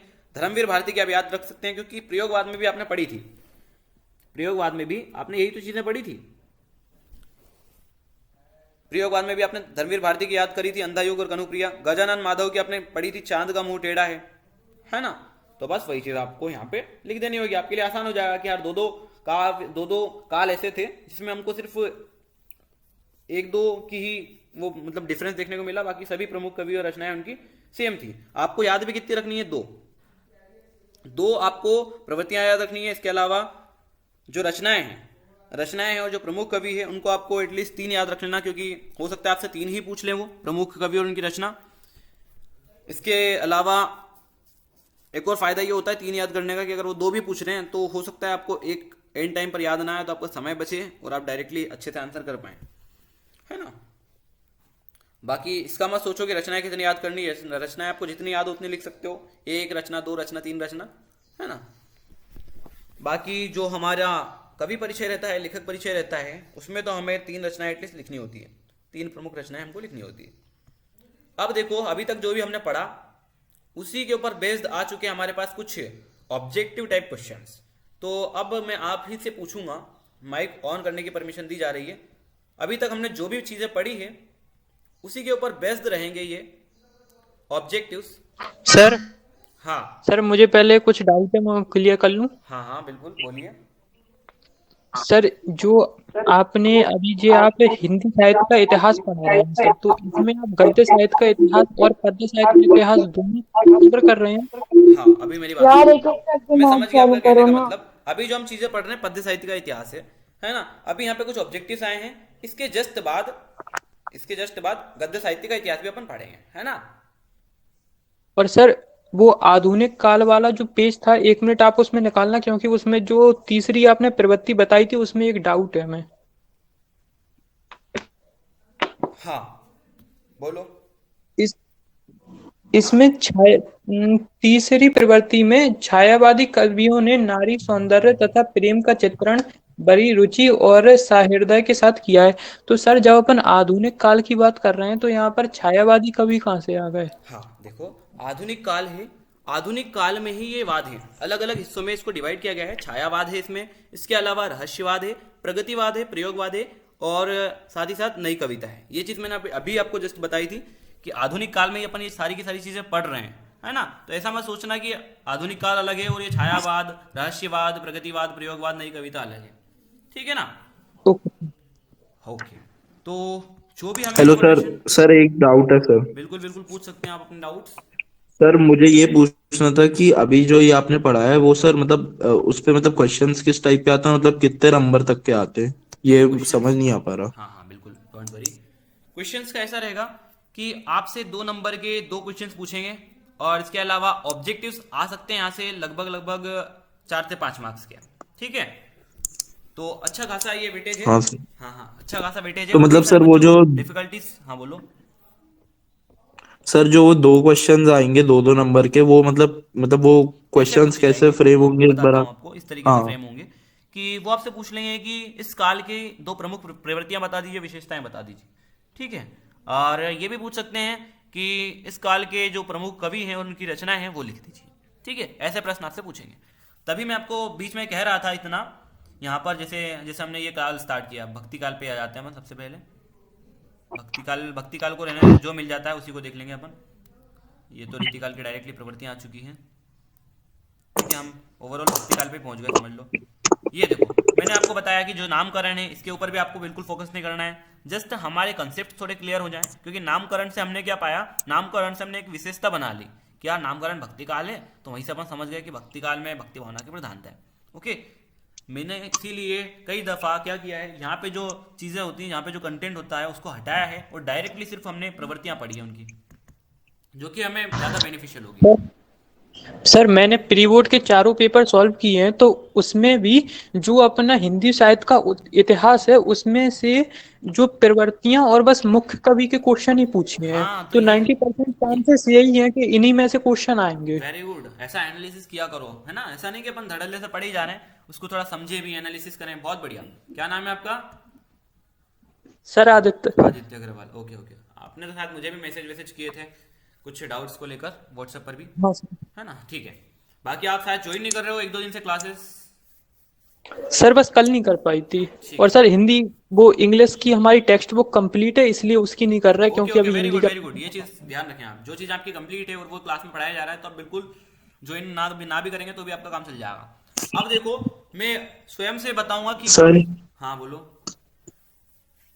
बोलो बोलो। सर ये अभी मतलब मुझे एकदम पूरा समझ नहीं आ पाया है, तो इसके बाद जो आप पीडीएफ देंगे उससे एक बार और पढ़ के रिकॉर्डिंग भी देख लूंगा, फिर हो जाएगा ना ये मतलब बिल्कुल हो पूरा। जाएगा, आप और स्पीड अभी में देख थोड़ा सा लेना, बिल्कुल स्पीड समझ में देख लेना। नहीं और आ इसके रहा है अलावा मतलब। जो अपनी जो बातचीत चल रही है फिलहाल, इनको आप स्किप करते हुए देख लेना, तो उससे भी आपके डाउट्स क्लियर होंगे। और एक चीज़ आप ये करना कि जो भी इनके मेन वर्ड्स हैं, जैसे कि हमने भक्ति काल में देखा कि भक्ति भावना की प्रधानता है, ठीक है, इन चीज़ों को आप नोट डाउन करते हुए चलना। देखो, पूरा लिखोगे तो आपका भी काफ़ी ज़्यादा टाइम लगेगा, तो टाइम अपने को ज़्यादा नहीं देना है, लिखना है। लिखना इसलिए ताकि अपनी प्रैक्टिस हो जाए यार, अपने दिमाग में फीड हो जाए।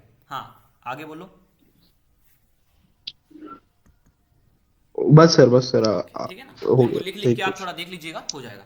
अब मैं स्वयं से बोलूंगा कि भैया ये बंदा उठेगा, ये बंदा उठेगा, और उसको बताना होगा इसका उत्तर, है ना। अभी जो भी अपन ने पढ़ा है ना, बस थोड़ा सा कॉन्फिडेंस रखो अपने आप पर। मैं बता रहा हूं, इन सभी ऑब्जेक्टिव्स के आंसर आप फटाफट चुटकियों में दे दोगे, क्या है ना। तो पहला प्रश्न यहां पर पूछा गया है, इस शाखा के कवियों ने प्रेम के द्वारा ईश्वर तक पहुंचने का विचार निरूपित किया। किसके द्वारा? प्रेम के द्वारा। तो कौन सी शाखा होगी वो? अभी मैं देता हूं परमिशन। किसे मैं देना चाहूंगा परमिशन?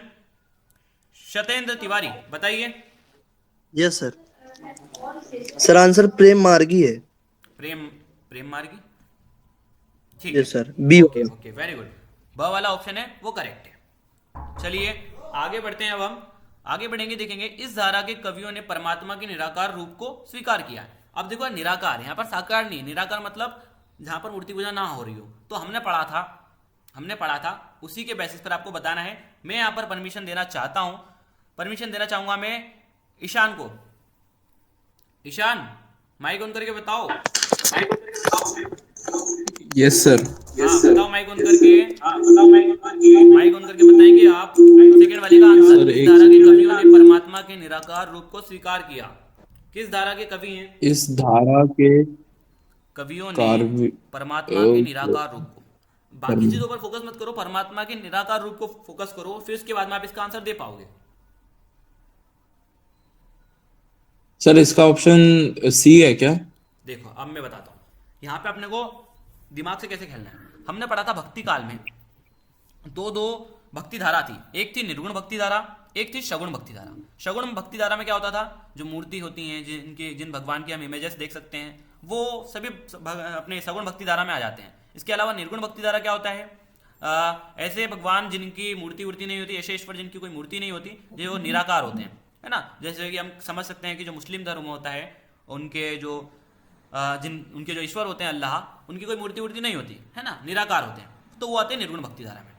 ओके, बात समझ में आ गई, यही से क्लियर हो गया। परमात्मा की निराकार रूप तो वो निर्गुण भक्ति धारा में। अभी पता है एलिमिनेट करना भी सीखा करो, एलिमिनेट करना भी आप सीखो। जैसे यार परमात्मा के निराकार रूप की बात करिए तो कृष्ण भक्ति, कृष्ण का क्या कोई आकार नहीं है क्या? हमने कभी उनका फोटो नहीं देखा क्या? देखा है भैया, वीडियोस वगैरह में भी अपन देखते रहते हैं कई दफा।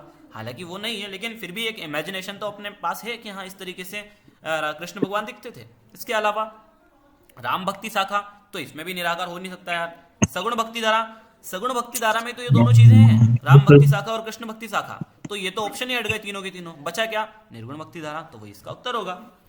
तीसरा प्रश्न आ गया है हमारे पास। सर वो मैं निराकार में कंफ्यूज हो गया था। हाँ कोई बात नहीं, निराकार मतलब जिसका कोई आकार ना हो। तीसरा देखेंगे, इस धारा के कवियों ने ईश्वर के साकार रूप को मान्यता दी। ठीक है, तो चलिए बात करते हैं अब अपन। मैं परमिशन देना चाहूंगा किसको, देख लेते हैं पहले कौन कौन है।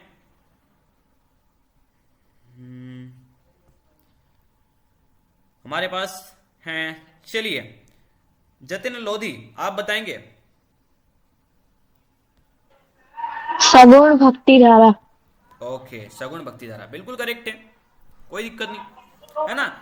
अभी जो ऊपर क्वेश्चन पूछा गया था ना, उसके जस्ट अपोजिट यहाँ पर पूछ लिया है। वहां पे उन्होंने निराकार का पूछा था, यहाँ पर उन्होंने किसका पूछ लिया? साकार का पूछ लिया, है ना। ऊपर निराकार था, निराकार का अपोजिट यहाँ पर साकार है ना। इसमें भी आप एलिमिनेट कैसे कर सकते हो, ज्ञान मार्गी और प्रेम मार्गी दोनों के दोनों निर्गुण भक्ति धारा के हैं, तो बचा क्या है? सगुण भक्ति धारा। तो बस सगुण भक्ति आपने यहाँ पे लगा दिया। चौथा प्रश्न देखेंगे, इस शाखा के कवियों ने राम को लोक रक्षक के रूप में मान्यता दी। इसका उत्तर जो भी देगा फटाक से देगा। मैं नाम लेना चाहता हूं, आदित्य, फटाफट बोलो। राम भक्ति शाखा। Okay, very good. अगला क्वेश्चन है हमारे पास, इस शाखा के कवियों ने कृष्ण को लोक रंजक के रूप में मान्यता दी, लोक रक्षक के रूप में। बताओ, ये बताएंगे कौन? दुष्यंत, जल्दी बताओ। सर कृष्ण भक्ति शाखा। ठीक है, छठा प्रश्न अपने पास आ चुका है, वेरी गुड। छठा है, आदिकालीन काव्य की भाषा थी। आदिकालीन काव्य की भाषा। सर हाँ सर थर्ड वाले का आंसर एक बार बता दो सर। थर्ड वाले का आंसर आ गया है हमारे पास। देखो साकार रूप की बात हो रही है तो सगुण भक्ति धारा, निराकार की सगुण भक्ति, ओके सर। निराकार की होती तो निर्गुण भक्ति धारा, निगुण भक्ति। हाँ, छठा देखेंगे हम। छठा है हमारे पास, आदिकालीन काव्य की भाषा थी। प्रांजल बताओ कौन सी भाषा थी आदिकालीन काव्य? सर अवधी भाषा। कौन सी? नहीं, अवधी भाषा सर, डबल। हमने जब पढ़ा था सर डिंगल पिंगल। हाँ डिंगल पिंगल, जिसने भी बताया बिल्कुल सही बताया, डिंगल पिंगल। हमने जब वीर गाथा काल पढ़ा था तो हमने देखा था कि वीर गाथा काल को हम आदिकाल भी कहते हैं, है ना। वीर गाथा काल को हम आदिकाल भी कहते हैं। उसमें हमने उसकी प्रवृत्तियों में पढ़ा था डिंगल पिंगल भाषा, यानी कि साहित्यिक राजस्थानी भाषा। उसका प्रयोग हमें वीर गाथा काल की जो काव्य रचना है उसमें देखने को मिलता है। तो ये देखो, मैंने कहा भी था आपको कि डिंगल पिंगल भाषा का ध्यान रखना। आपसे पूछ सकते हैं कि डिंगल पिंगल भाषा का प्रयोग किस काल की काव्य रचनाओं में किया गया था, तो वहां पे आप लगा सकते हो वीर गाथा काल, यहाँ पे आदिकाल पूछा गया है। ठीक है, तो इस बात को ध्यान रखो। प्रवृत्तियां हैं जो हैं उनमें से यहाँ पे आपके ऑब्जेक्टिव्स भी बन सकते हैं। देखो, अब हिंदी साहित्य के इतिहास में स्वर्ण युग कहलाता है। हाँ, इसको ध्यान रखना है अपने को। स्वर्ण युग किसे कहते हैं? स्वर्ण युग यहाँ पर कहा जाएगा भक्ति काल को। ओके, क्योंकि इसमें मीरा, सूरदास, मलिक मोहम्मद जायसी, इसके अलावा हमारे तुलसीदास जैसे रचनाकारों ने अपनी अपनी लेखनी चलाई थी। ओके, इसी को अपन भक्तिकाल कहते हैं। भक्तिकाल की इसको अपन स्वर्णयुग कहेंगे, है ना, भक्तिकाल को भी अपन स्वर्णयुग कहेंगे। बाकी आधुनिक काल को नहीं कह सकते, रीतिकाल को भी नहीं कहेंगे, आदिकाल को भी नहीं कहेंगे। याद रखना है स्वर्णकाल भक्तिकाल, है ना, स्वर्णकाल भक्तिकाल। सर और श्रृंगार काल को भी तो स्वर्ण काल कहते हैं। क्या हो गया? श्रृंगार जो काल होता है उसको भी तो शायद स्वर्ण काल कहते हैं। चलिए उससे अभी उसको रहने देते हैं, अभी यही ठीक है। अभी उसके ऊपर मैं देख लूंगा, अगर ऐसा कुछ रहता है, ऐसा कुछ भी मिलता है श्रृंगार काल को, तो उसे भी अपन देख लेंगे। बाकी स्वर्ण युग भक्ति काल को ही कहा जाता है। हाँ, मेरे ख्याल से ना आपने शायद क्वेश्चन बैंक में पढ़ा होगा कि स्वर्ण युग किसे कहते हैं, है ना, तो उसमें आ हाँ गया सर, होगा, तो उसमें आ गया होगा। लेकिन नहीं, भक्ति काल को स्वर्ण युग कहते हैं, ध्यान रखना, है ना।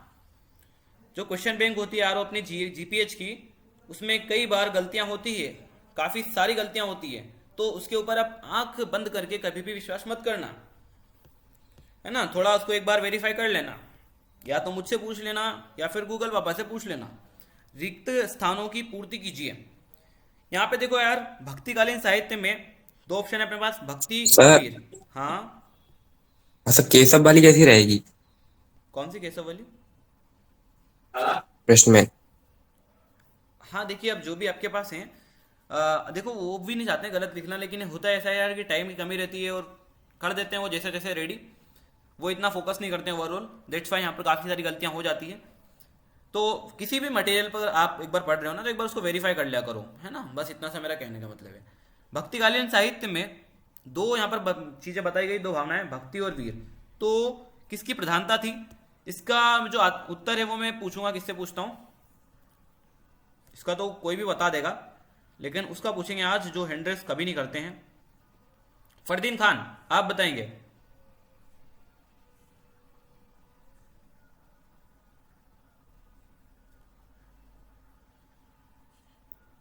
वरुण ताम्रकर,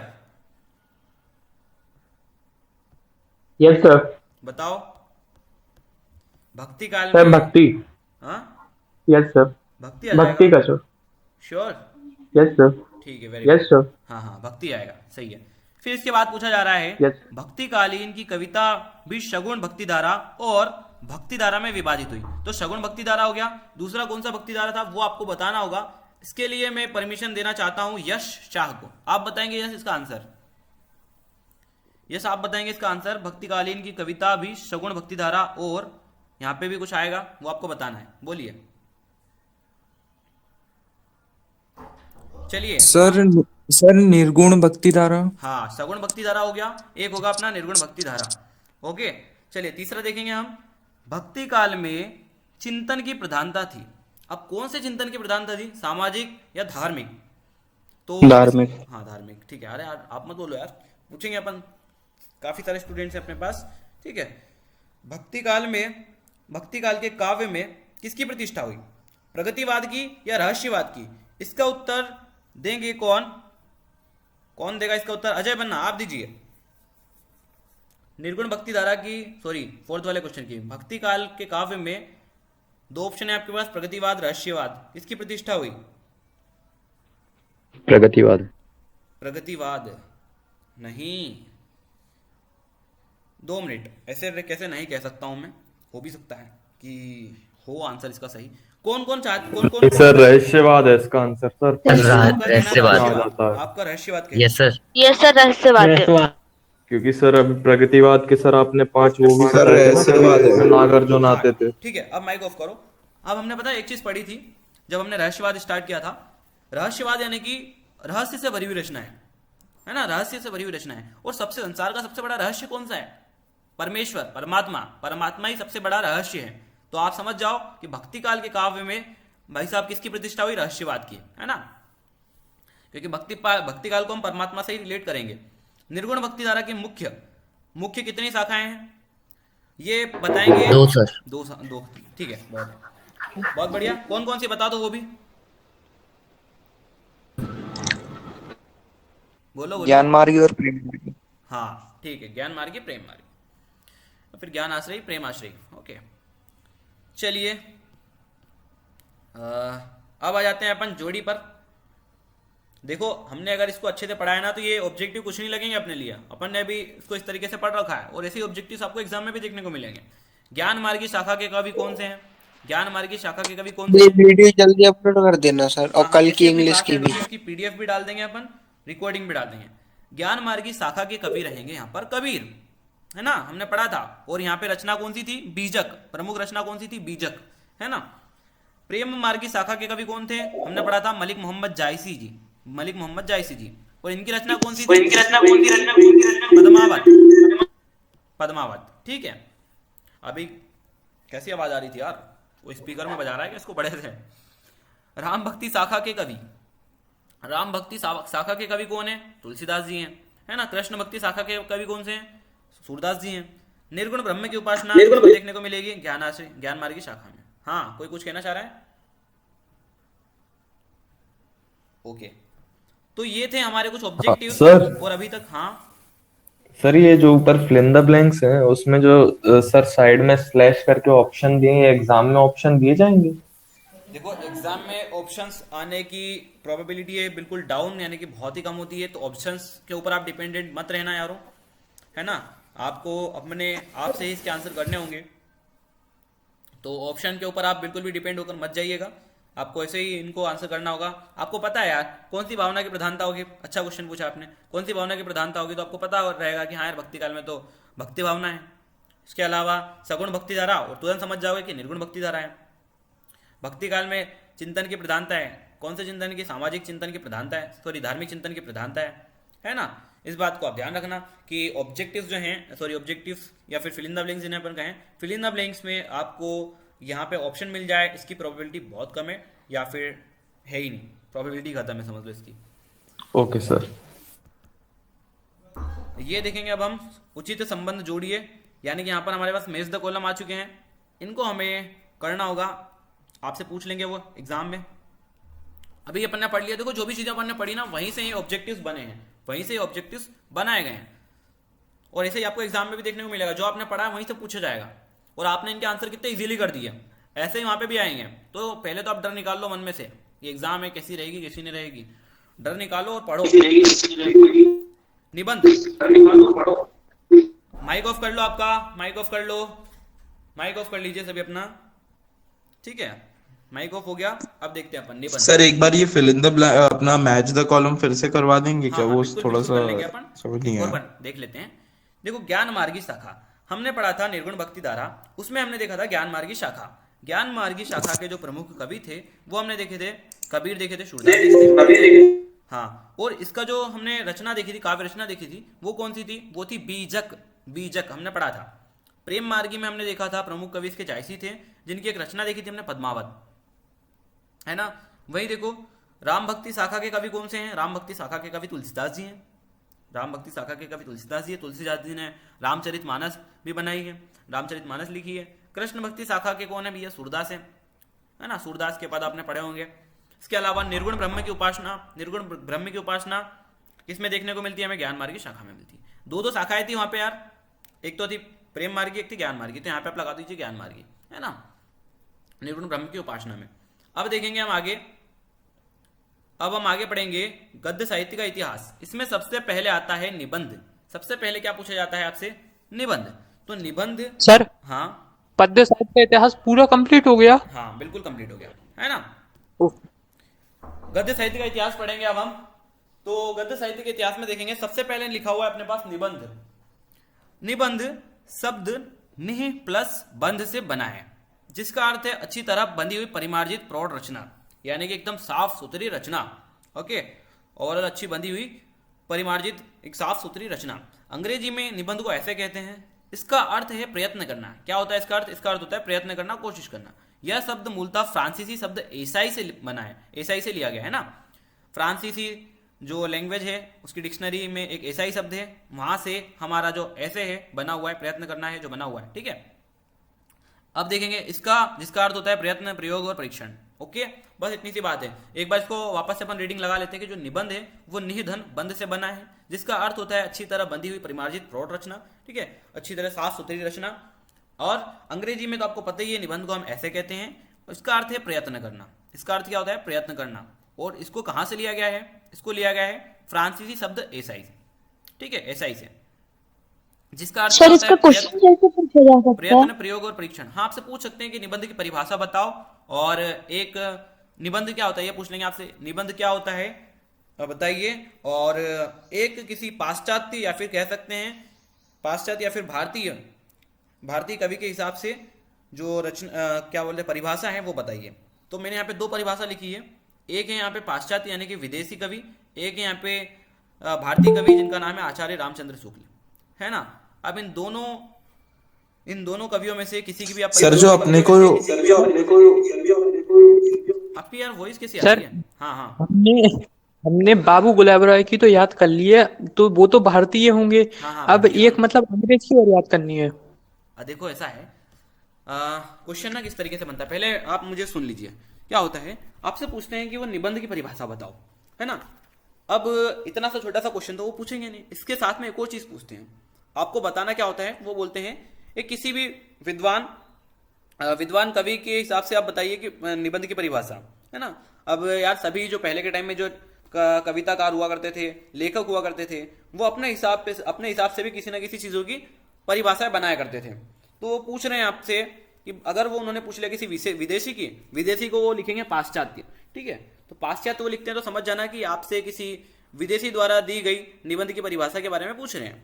तो हाँ, वो पूछें अगर पाश्चात्य के बारे में तो पहले तो आप ये लिख लोगे, ये जो अपनी मेन डेफिनेशन है। इसके बाद में हडसन के अनुसार निबंध लेखक के व्यक्तित्व की अभिव्यंजना का निर्ब्याज निखरा हुआ स्वरूप है, जो आकार में छोटा तथा विवेचन में संक्षिप्त होता है ना। आचार्य रामचंद्र शुक्ल जो हैं, ये हैं अपने, ये हिंदी के ही हैं, है ना, भारतीय विद्वान हैं। सो इनके हिसाब से जो परिभाषा है वो है, यदि गद्य कवियों या लेखकों की कसौटी है तो निबंध गद्य की कसौटी है। ओके, अब काफी सारे बच्चों के डाउट होगा कि हमने बाबू गुलाब राय की याद की है, तो देखो ऐसा है कि हमें सिर्फ एक की याद करना है, आपको जो भी अच्छे से याद हो वो लिख सकते हो। अब आचार्य रामचंद्र शुक्ल जो है उन्होंने बहुत ही प्यारी सी डेफिनेशन दी है, तो इसलिए हमने क्या किया, उन्हीं की यहाँ पे लिख दी है ना। ये चीज यहाँ पर बताई गई भैया। तो निबंध आपसे इसी तरीके से पूछेंगे, वो डेफिनेशन पूछेंगे, बहुत ज्यादा इंपॉर्टेंट है, मैं पहले बता रहा हूँ। ये जो पेज देख रहे हो आप, हो सकता है एज इट इज आपसे एग्जाम में क्वेश्चन पूछ लिया जाए कि पहले निबंध की परिभाषा बताओ, और निबंध की परिभाषा के साथ ही साथ आपको बताना होगा किसी महान विद्वान के द्वारा दी गई निबंध की परिभाषा, ठीक है ना। तो ये चीजें आपसे पूछी जा सकती है, बहुत ज्यादा चांसेस हैं यार इनके। ओके सर ये अपने वो वाले निबंध से डिफरेंट होता है ना, जो अपने को 4 नंबर का लिखने को आता है, ये उससे अलग है ना, मतलब ये सेम नहीं है ना। 4 नंबर का निबंध तो आपसे अलग ही पूछा जाएगा, है ना। ऐसे पूछ सकते हैं आपसे कि पहले निबंध किसे कहते हैं, निबंध की परिभाषा दीजिए, साथ ही साथ कोई एक भारतीय विद्वान या फिर पाश्चात्य विद्वान की परिभाषा लिखिए। तो हमने पाश्चात्य की भी लिख ली है, भारतीय की भी लिख ली है। अब वो आपसे अगर पाश्चात्य का पूछते हैं तो पाश्चात्य में हडसन का लिख देना, भारतीय का पूछते हैं तो आचार्य रामचंद्र शुक्ल का लिख देना, ठीक है। कितना आचार्य रामचंद्र शुक्ल का बहुत आसान है, यदि गद्य कवियों या लेखकों की कसौटी है तो निबंध गद्य की कसौटी है ना। ऐसा कर लो, भले आपको और शॉर्ट करना हो तो यदि गद्य लेखकों की कसौटी है तो निबंध गद्य की कसौटी है, कवियों को हटा दो, है ना। ये कितने नंबर का आ सकता है सर? ये क्वेश्चन आपसे 2 नंबर में पूछेंगे, ठीक है। अब देखो, विषय के आधार पर निबंध के प्रकार, विषय के आधार पर अपन देखेंगे निबंध के प्रकार, कितने प्रकार के होते हैं भैया निबंध। तो देखो भाई साहब, विषय के आधार पर हमें देखने को मिलेंगे 4 प्रकार के निबंध। विषय के आधार पर हम देखेंगे 4 प्रकार के निबंध।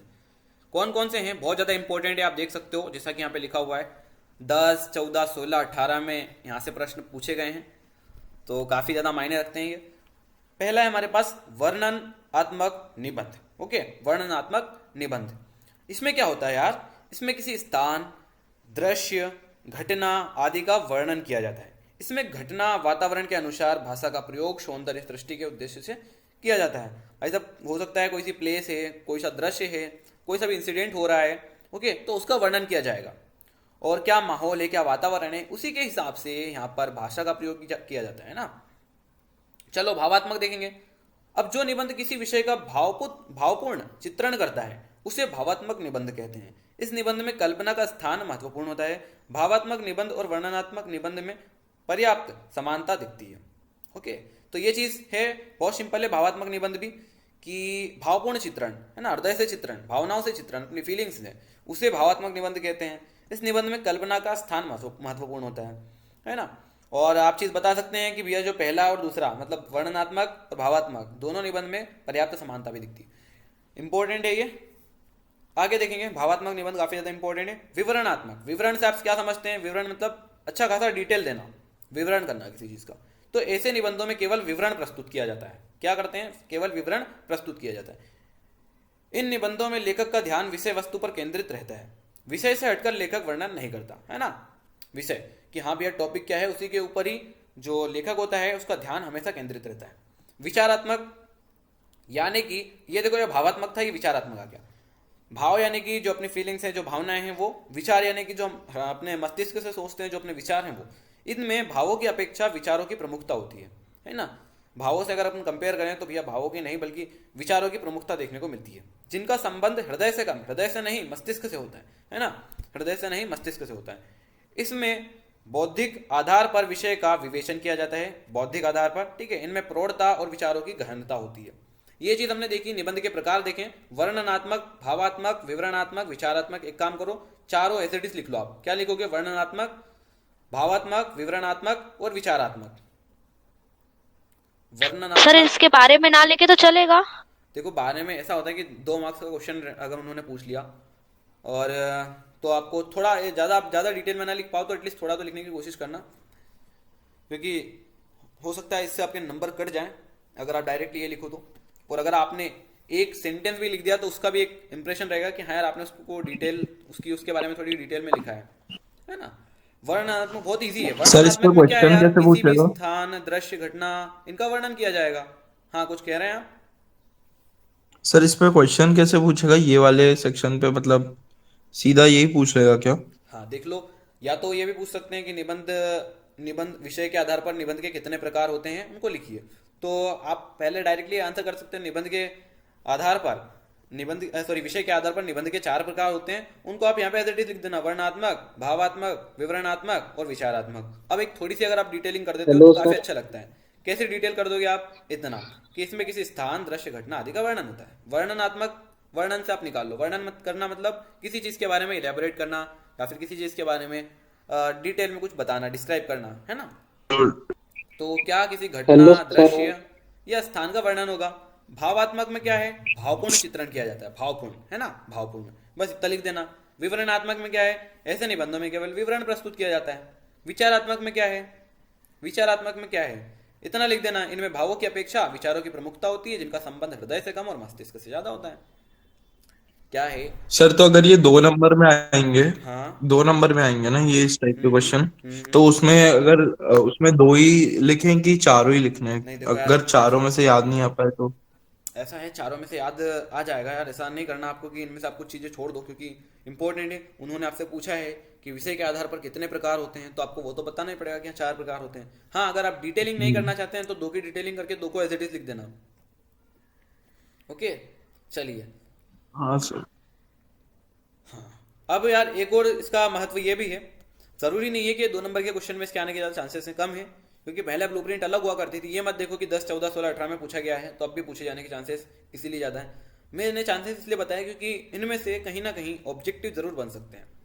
ओके, ऑब्जेक्टिव जरूर बन सकते हैं कि किन निबंधों में भी आप भावपूर्ण चित्रण किया जाता है, तो आप बता सकते हो कि भावात्मक निबंध रहते हैं, है ना। या फिर विचार से अगर विचारों की प्रमुखता है तो वो विचारात्मक निबंध रहेंगे। कुछ इस तरीके के अगर ऑब्जेक्टिव्स बन जाते हैं तो आप उनको इजीली सॉल्व कर पाओगे, इसलिए हमने इसको पढ़ा है। बाकी ये पूरा का पूरा जो है ये अराउंड लगभग एटलीस्ट 3 नंबर के क्वेश्चन में पूछा जाना चाहिए। सो ब्लूप्रिंट के हिसाब से आई थिंक इसकी प्रोबेबिलिटी बहुत कम है कि एग्जाम में पूछ लें, लेकिन इसको पढ़ना है, अपने को पढ़ना है, याद नहीं करना है, पढ़ना है बस।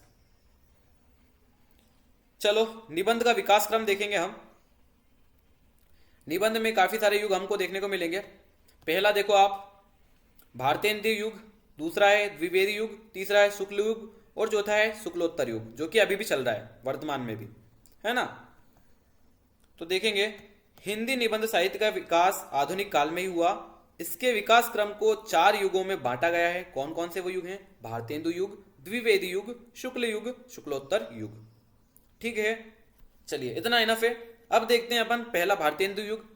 भारतेंदु युग में देखेंगे हम प्रमुख इसके निबंधकार और उनके निबंध। ठीक है, तो भारतेंदु हरिश्चंद्र, पहले तो आप नाम से समझ जाओ कि यार ये जो भारतेंदु युग है ये भारतेंदु हरिश्चंद्र के नाम के ऊपर ही बना गया है ना, भारतेंदु हरिश्चंद्र के हिसाब से ही इसका नामकरण किया गया है। ओके, तो भारतेंदु हरिश्चंद्र का तो आप एटलीस्ट याद करो, फुटकर निबंध। इसके अलावा बालकृष्ण भट्ट का आप याद कर सकते हैं, भट्ट निबंधावली, साहित्य सुमन, बालकृष्ण भट्ट का भट्ट निबंधावली, है ना। इसके बाद में देखेंगे हम प्रताप नारायण मिश्र का, अगर आप याद करना चाहें तो आप इसको ऐसे याद कर सकते हैं, नकली प्रभाव, नकली प्रभाव है ना, नवनीत निबंध नवनीत है, इसको बोल सकते हो आप नकली, और यहाँ न, और यहाँ पे से कली उठा लो, कली प्रभाव, न कली प्रभाव। ओके, सो निबंध नवनीत कली प्रभाव, यानी कि जो प्रताप नारायण मिश्र का प्रभाव है नकली है ना। ऐसे भी आप याद कर सकते हो, तो कुछ इमेजिनेशन हो जाती है अपने माइंड में, उससे याद रह जाती काफी टाइम चीजें अपने को। भारतेंदु हरिश्चंद्र, इनका फुटकर निबंध है ना, फुटकर निबंध है। बालकृष्ण भट्ट का क्या है, भट्ट निबंधावली और साहित्य सुमन है। इनको आप लिख लो अपनी कॉपी में, अभी लिख लो, मैं पीडीएफ भेजूंगा तब तो आपको लिखना है ही, लेकिन अभी से लिख लो तो और भी ज्यादा अच्छा होगा यार। विशेषताएं, विशेषताएं बहुत इंपॉर्टेंट है भारतेंदु युग की, विशेषताएं बहुत ज्यादा इंपॉर्टेंट है। पहले आप इनको लिख लो, फिर अपन विशेषताएं भी लिख लेंगे। लिखने के बाद इंटरेस्ट कर देना सभी स्टूडेंट्स जिनका भी हो गया हो। सत्येंद्र तिवारी, ईशान का हो चुका है, बहुत बढ़िया।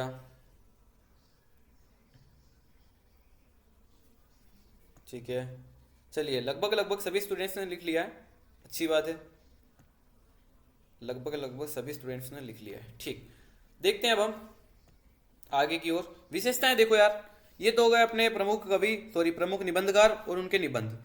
अब देखेंगे हम कुछ विशेषताएं।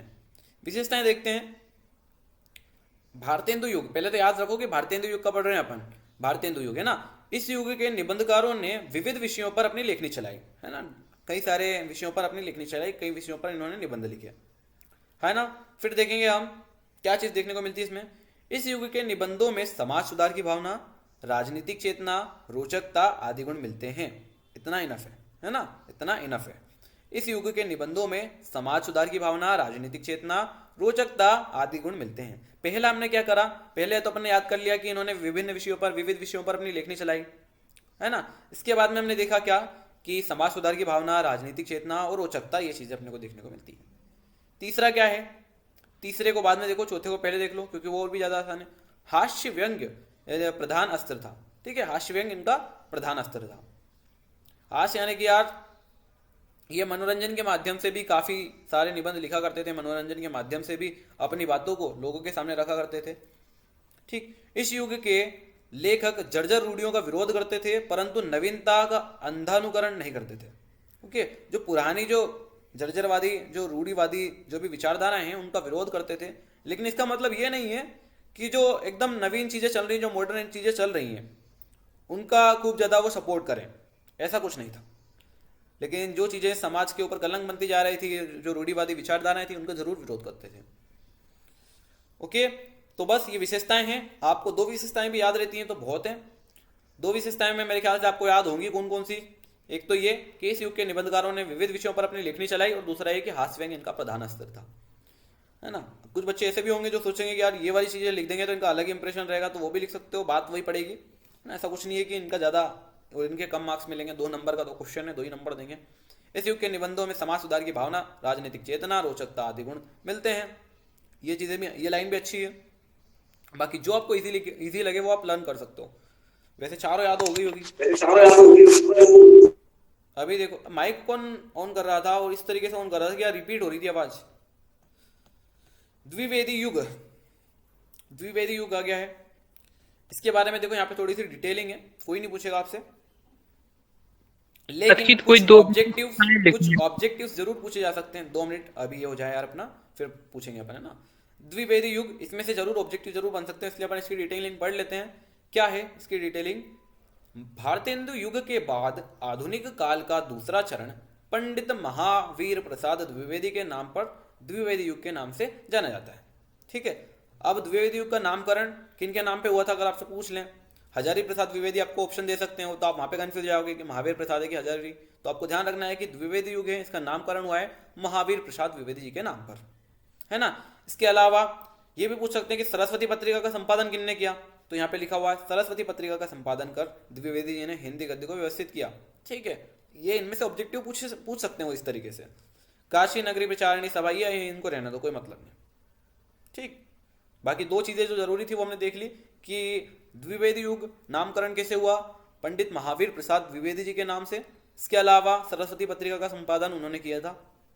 ये चीज अपन ने यहां से परख ली, पढ़ ली।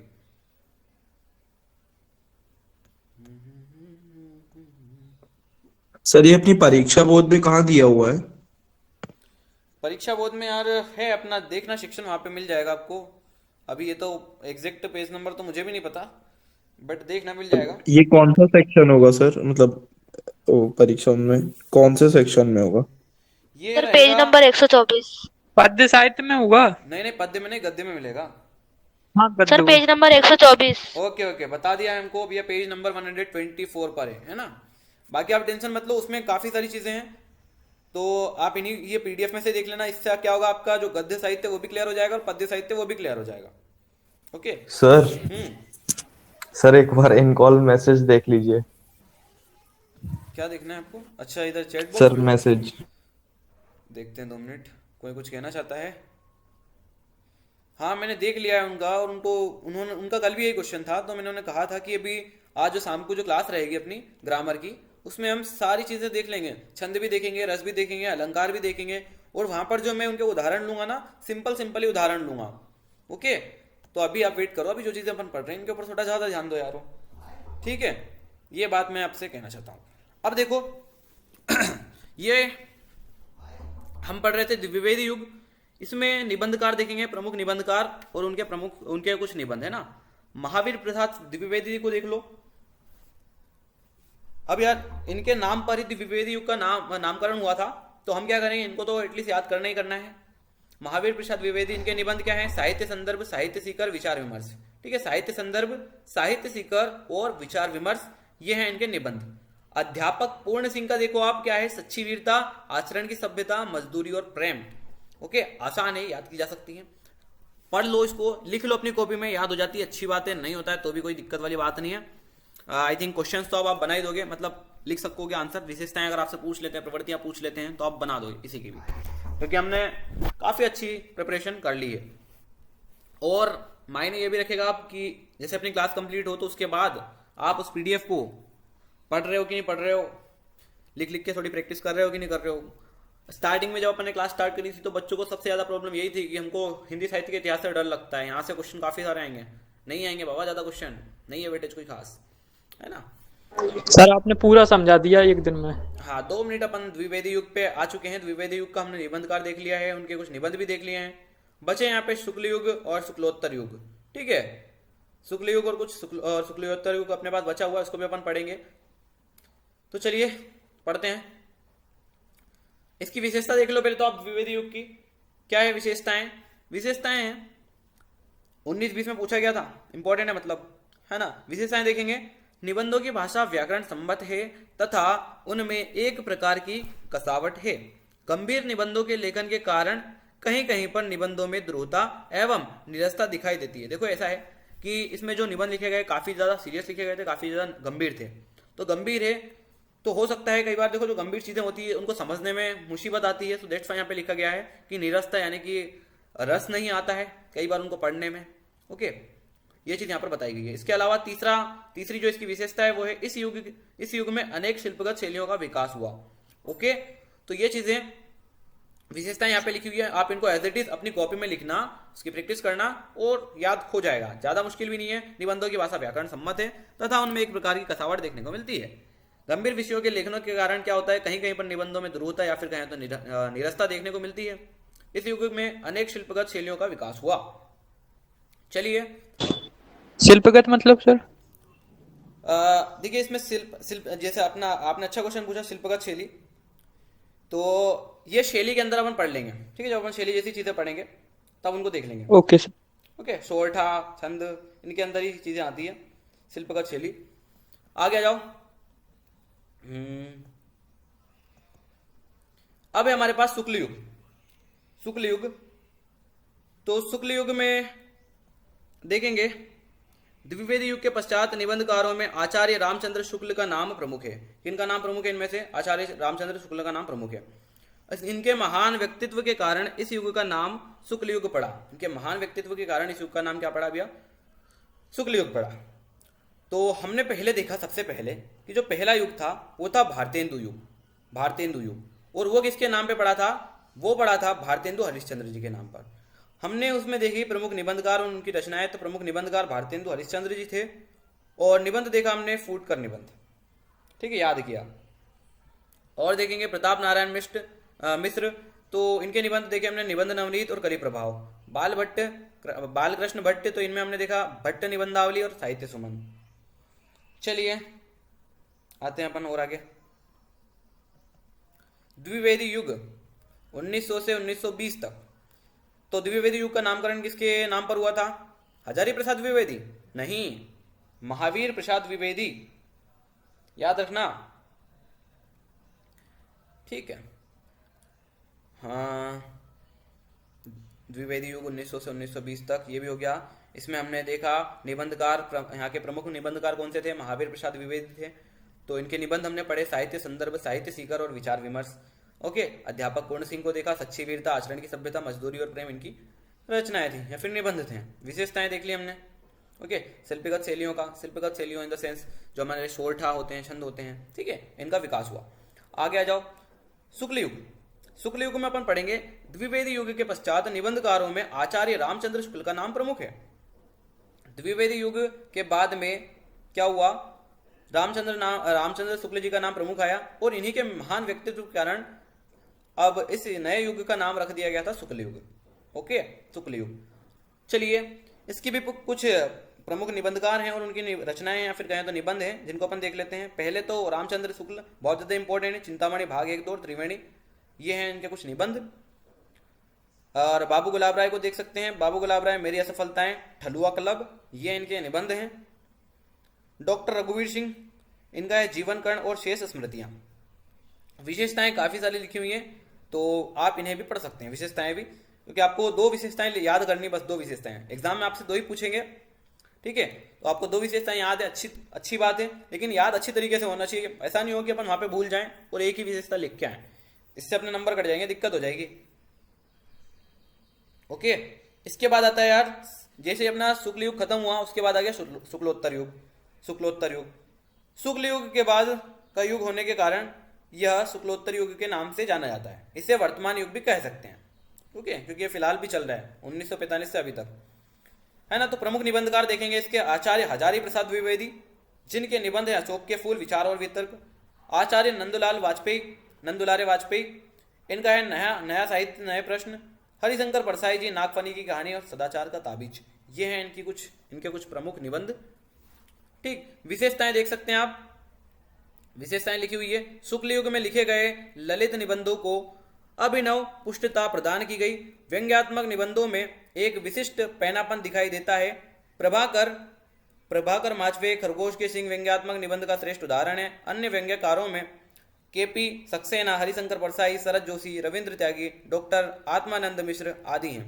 ओके, तो ये यार विशेषताएं हैं कुछ, और यहीं पे शुक्ल युग भी देख लिया, यहीं पे शुक्लोत्तर युग भी देख लिया। इससे पहले हमने देखा पूरा पद्य साहित्य का इतिहास, ठीक है, और ये हो गया अपना गद्य साहित्य का इतिहास। तो इतना जो अपन ने पढ़ा ये इनफ रहेगा। आपके जो क्वेश्चन है वो इन्हीं में से कहीं ना कहीं आपसे पूछे जा रहे होंगे। ओके, सो ये जो पीडीएफ है, अभी टाइम हो रहा है 11:43, तो अराउंड आपको 12 बजे तक ये पीडीएफ अपने चैनल पर देखने को मिल जाएगी। आपको इसको अच्छे से पढ़ लेना यार, लिख लिख के प्रैक्टिस करना, है ना। बहुत अच्छी प्रिपरेशन होगी अपनी। शाम की क्लास में मैं आपको बता दूं, शाम की क्लास में अपन देखेंगे पूरा व्याकरण का सेक्शन, रस, छंद, अलंकार, और जो भी इनके आसान से आसान उदाहरण हो सकते हैं वो अपने नोट्स में मेंशन किए जाएंगे, तो उसकी भी चिंता आप ना करें, ठीक है। ये चीज आपको बताने वाला था मैं। अब आगे की क्या क्या स्ट्रेटेजी रहेंगी अपनी वो अपन शाम वाली क्लास में डिस्कस करेंगे, जो रात को अपनी 8 बजे क्लास रहेगी उसमें अपन डिस्कस करेंगे। ओके सर, गद्य साहित्य का इतिहास कितने नंबर का आता है? देखो, जो पद्य साहित्य का इतिहास का वेटेज होता है वही गद्य साहित्य का इतिहास का वेटेज होता है। होता ऐसा है, यहाँ से आपसे 2 नंबर के 2 क्वेश्चन पूछेंगे, इसके अलावा 2 ऑब्जेक्टिव पूछते हैं, और वही अपने पद्य साहित्य में होता है, वही गद्य साहित्य में होता है। ओवरऑल 8 नंबर का यहाँ से वेटेज होता है, ठीक।